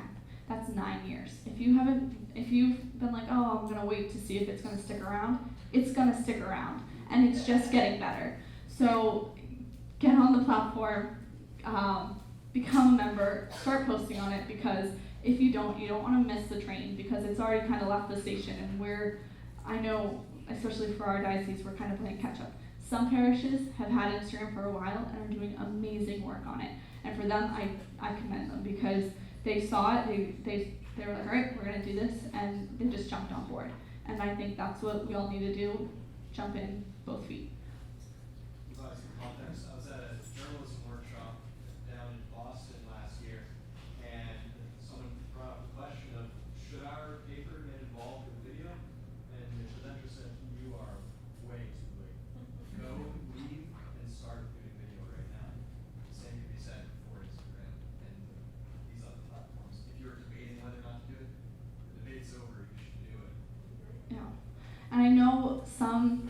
I know some pastors and talking to them are like, people are having a real problem with social media, and I don't want to, inhibit this, problem for them because it can be addictive and people can, not be on it, or they validate their life through social media.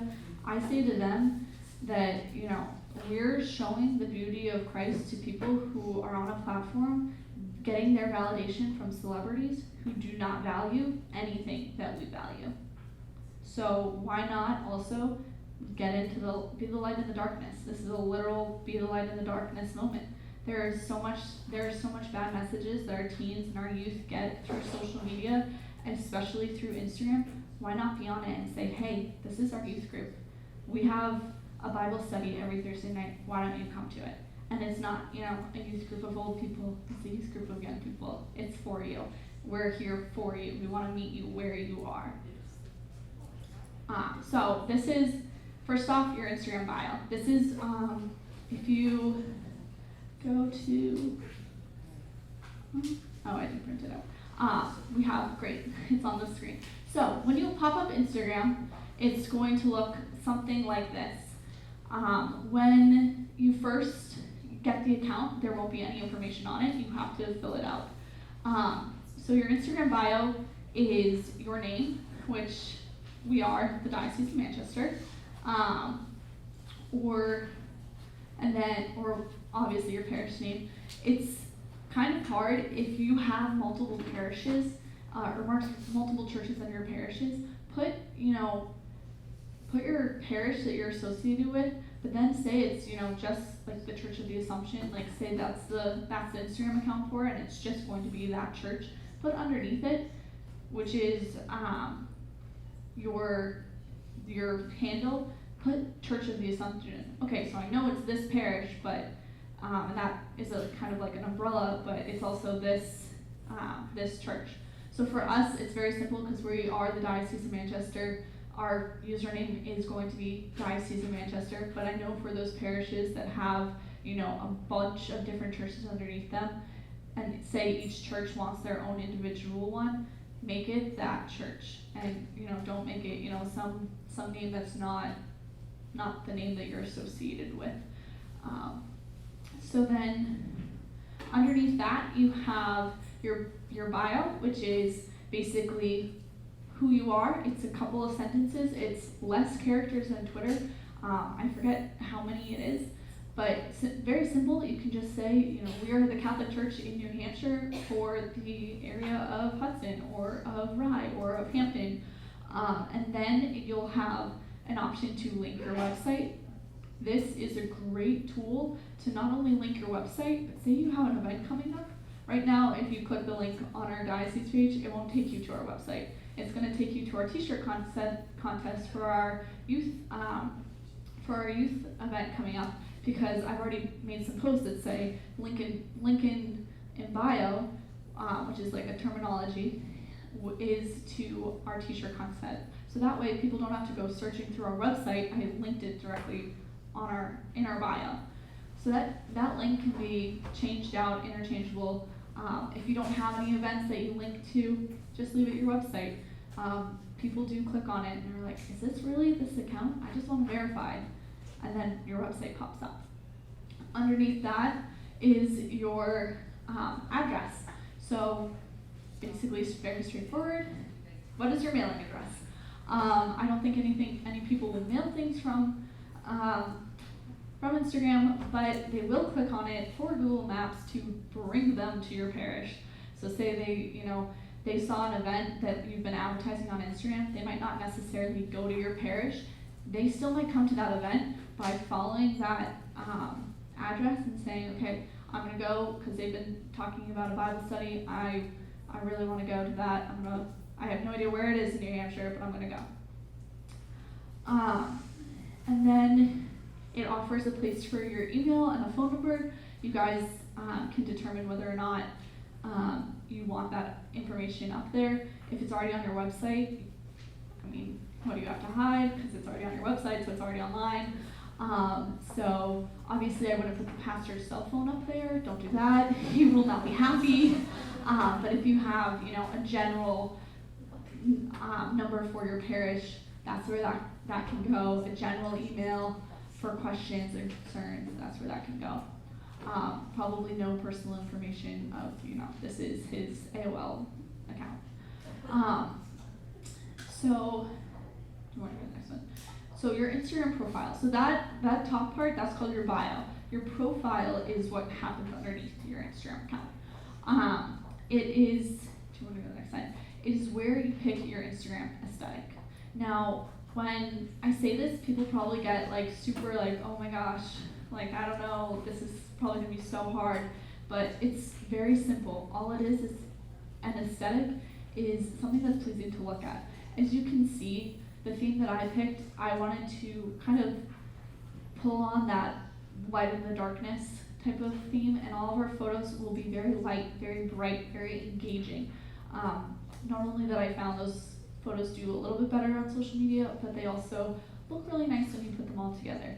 Now, that doesn't mean that all of our photos look the same, and you have to be okay with that. I know I'm a little OCD and I'm like, oh, that photo's super dark, but it's going up there anyway. It's a great image. But it just shows that there is a theme that it's not just random photos being posted, that there is a theme and that you are trying to kind of engage with those youth, because the youth, if you talk about your Instagram aesthetic, it's a huge deal for them. It's like, oh my gosh, I can't post that. It doesn't have the right filter on it. It would ruin my aesthetic. It shows okay, I get it. And they'll be like, oh, they're hip, they get it. I want to be friends with them. In Boston, who they have a great theme and a great aesthetic. As you can see, most of these photos are stock images. Personally, I would like to see more of their parish up there, but maybe they don't have that capability, and that's okay. Maybe they're working towards it, but as you can see, all of the images are very similar. These are all stock images that all they did was they took a filter and brightened them, and it made it engaging. Now, all these images have an event that correlates to them. So the person has to click on the image to see, okay, what is this? What are they posting about? And it gives people away, so it's not just scrolling through your feed, oh, it's great, but it's actually okay, I'm gonna click on it and I'm actually gonna read the description of that photo. It's a very interesting tactic it's something that maybe starting out you can ease your way into, but it's something that you should be thinking in the back of your mind, this is what I want to strive for. I want to strive for beauty.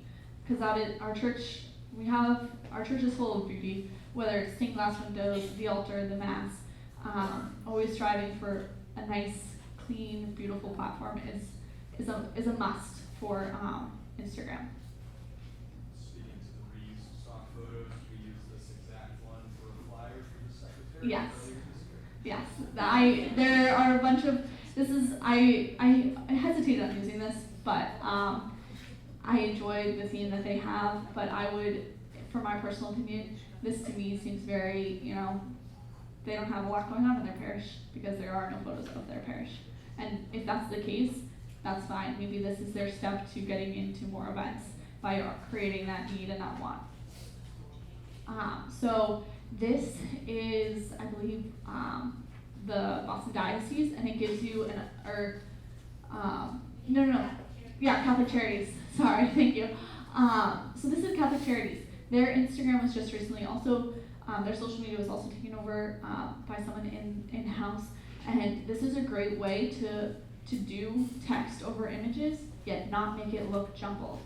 I know that it might be on the computer screen, you're like, oh, the text is so small, I'm gonna make it super big. Don't do that. Put it at a reasonable size, make it nice, make it neat, use boxes, put very simple photos, very, a use of old photos versus stock photos. This is a great of that, 30-60 balance of stock photos versus actual content. And the one with the nun, I don't know if the people in the back can see it, the one with the nun running, that is a Throwback Thursday. That is a post from clearly their archives that they reused for their social media. That is a great way, if you have photos from prior events that you want to post up there, do it. Throwback Thursdays, Flashback Fridays, TBT Tuesdays. Like, they're things, use them. So this is later.com, the blog that I follow, and as you can see, their posts don't use a lot of words, but they have the same aesthetic. It's that kind of bright, poppy look to it. It goes with their brand on, always being cutting edge. This is the one from Boston. All their photos are from the cathedral down in Boston, and the ones that I've circled are very simple photos that everyone in this room can take in their own parish, post online, and they'll look beautiful. Everyone has an altar at their parish. Everyone has a hall, like an aisle down, and I'm pretty sure most parishes have a stained glass window somewhere in their building, if not lining the beautiful church hall. So these are photos that are very simple that you can take to make your Instagram and to make your social media feeds just feel very connected. Because someone's gonna see this and be like, that's my parish, I know, because every time I zone out of mass, like, I stare out that window. Hopefully that doesn't happen, but it could happen.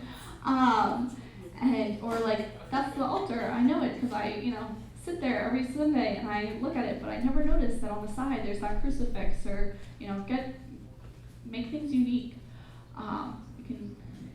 Alright, so this now concludes to an Instagram demo where I filmed myself yesterday posting a photo, and this is the first time we did it, so hopefully it comes out good. Instagram is very different than Facebook, so I just wanted to give you a taste of what it would look like if you were to post a photo, and then, kind of create a caption, and what have you. I'm just gonna be narrating it. So you're gonna open up the Instagram app, it's gonna bring you to your feed. Can you just pause it for a second? At the top, those little circles are your stories. At the bottom is the top post. The first post that time was St. Thomas Aquinas in Dover, and you can play it.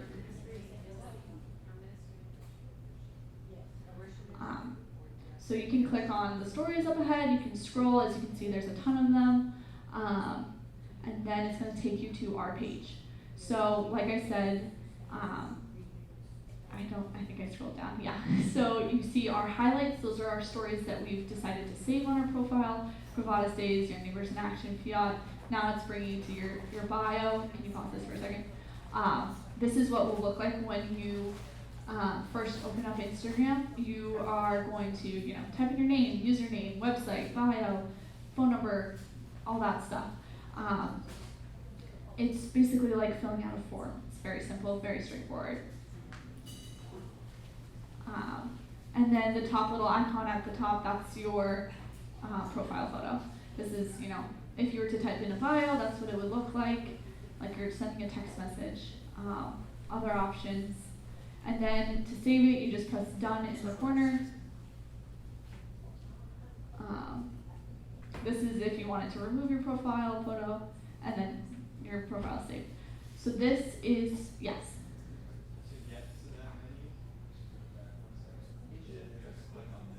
Yeah. No, you don't. It's the link underneath that says edit bio. Sorry. Yeah. Sorry, yeah, what was your question? Yeah, so we're gonna get to that. So this right now is our feed. You can click on an image. Oh, pause this for a second. Instagram gives you 3 options for posts. You can do a photo post, which is just a single image, a video post, which can be up to 60 seconds, or a carousel post. So just like those are posts with multiple photos attached. As you can see in this video, what I did was I slid. So it gives you the option of you're only posting once, because Instagram is a one post feed. It's probably fantastic for all of you who are very busy. I know I love it because I know I post once and then it's, one and done. Carousel posts gives you the multiple options to post more than once.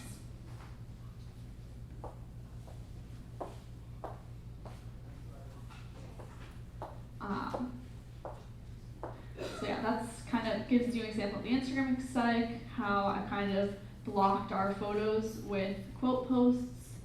But as you see, there's a row that it just didn't work out that way, and just that's how it is. But it makes those images pop. So I believe this is when.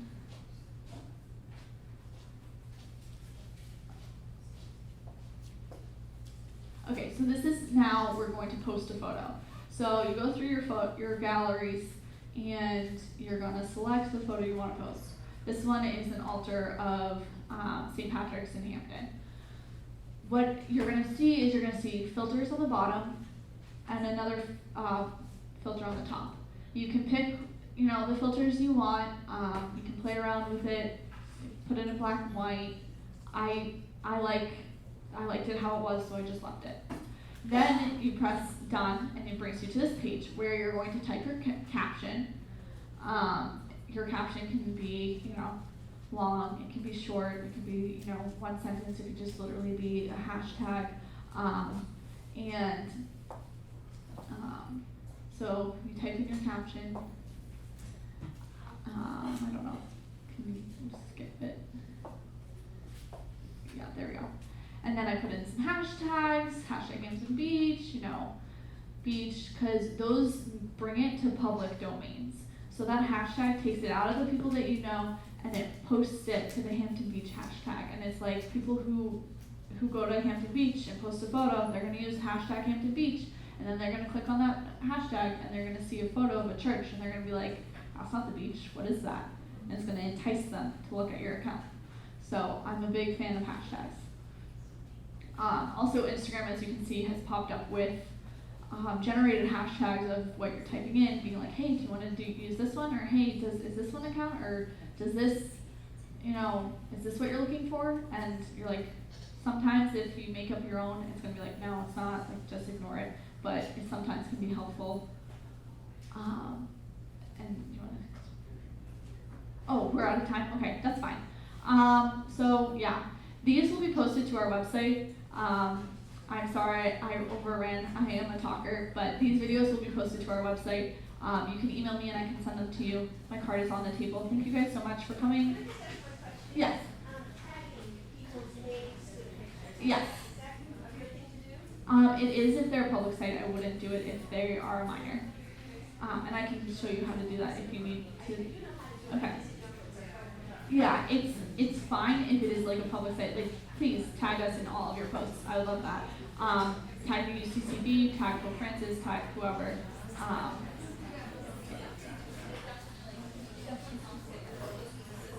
Thank you, Raphael and Annie, and thank you again for being here with us today. Have a safe ride. I hope you don't meet too many thunderstorms along the way. Be in touch. Let us know if there's any way that we can help you. Thank you.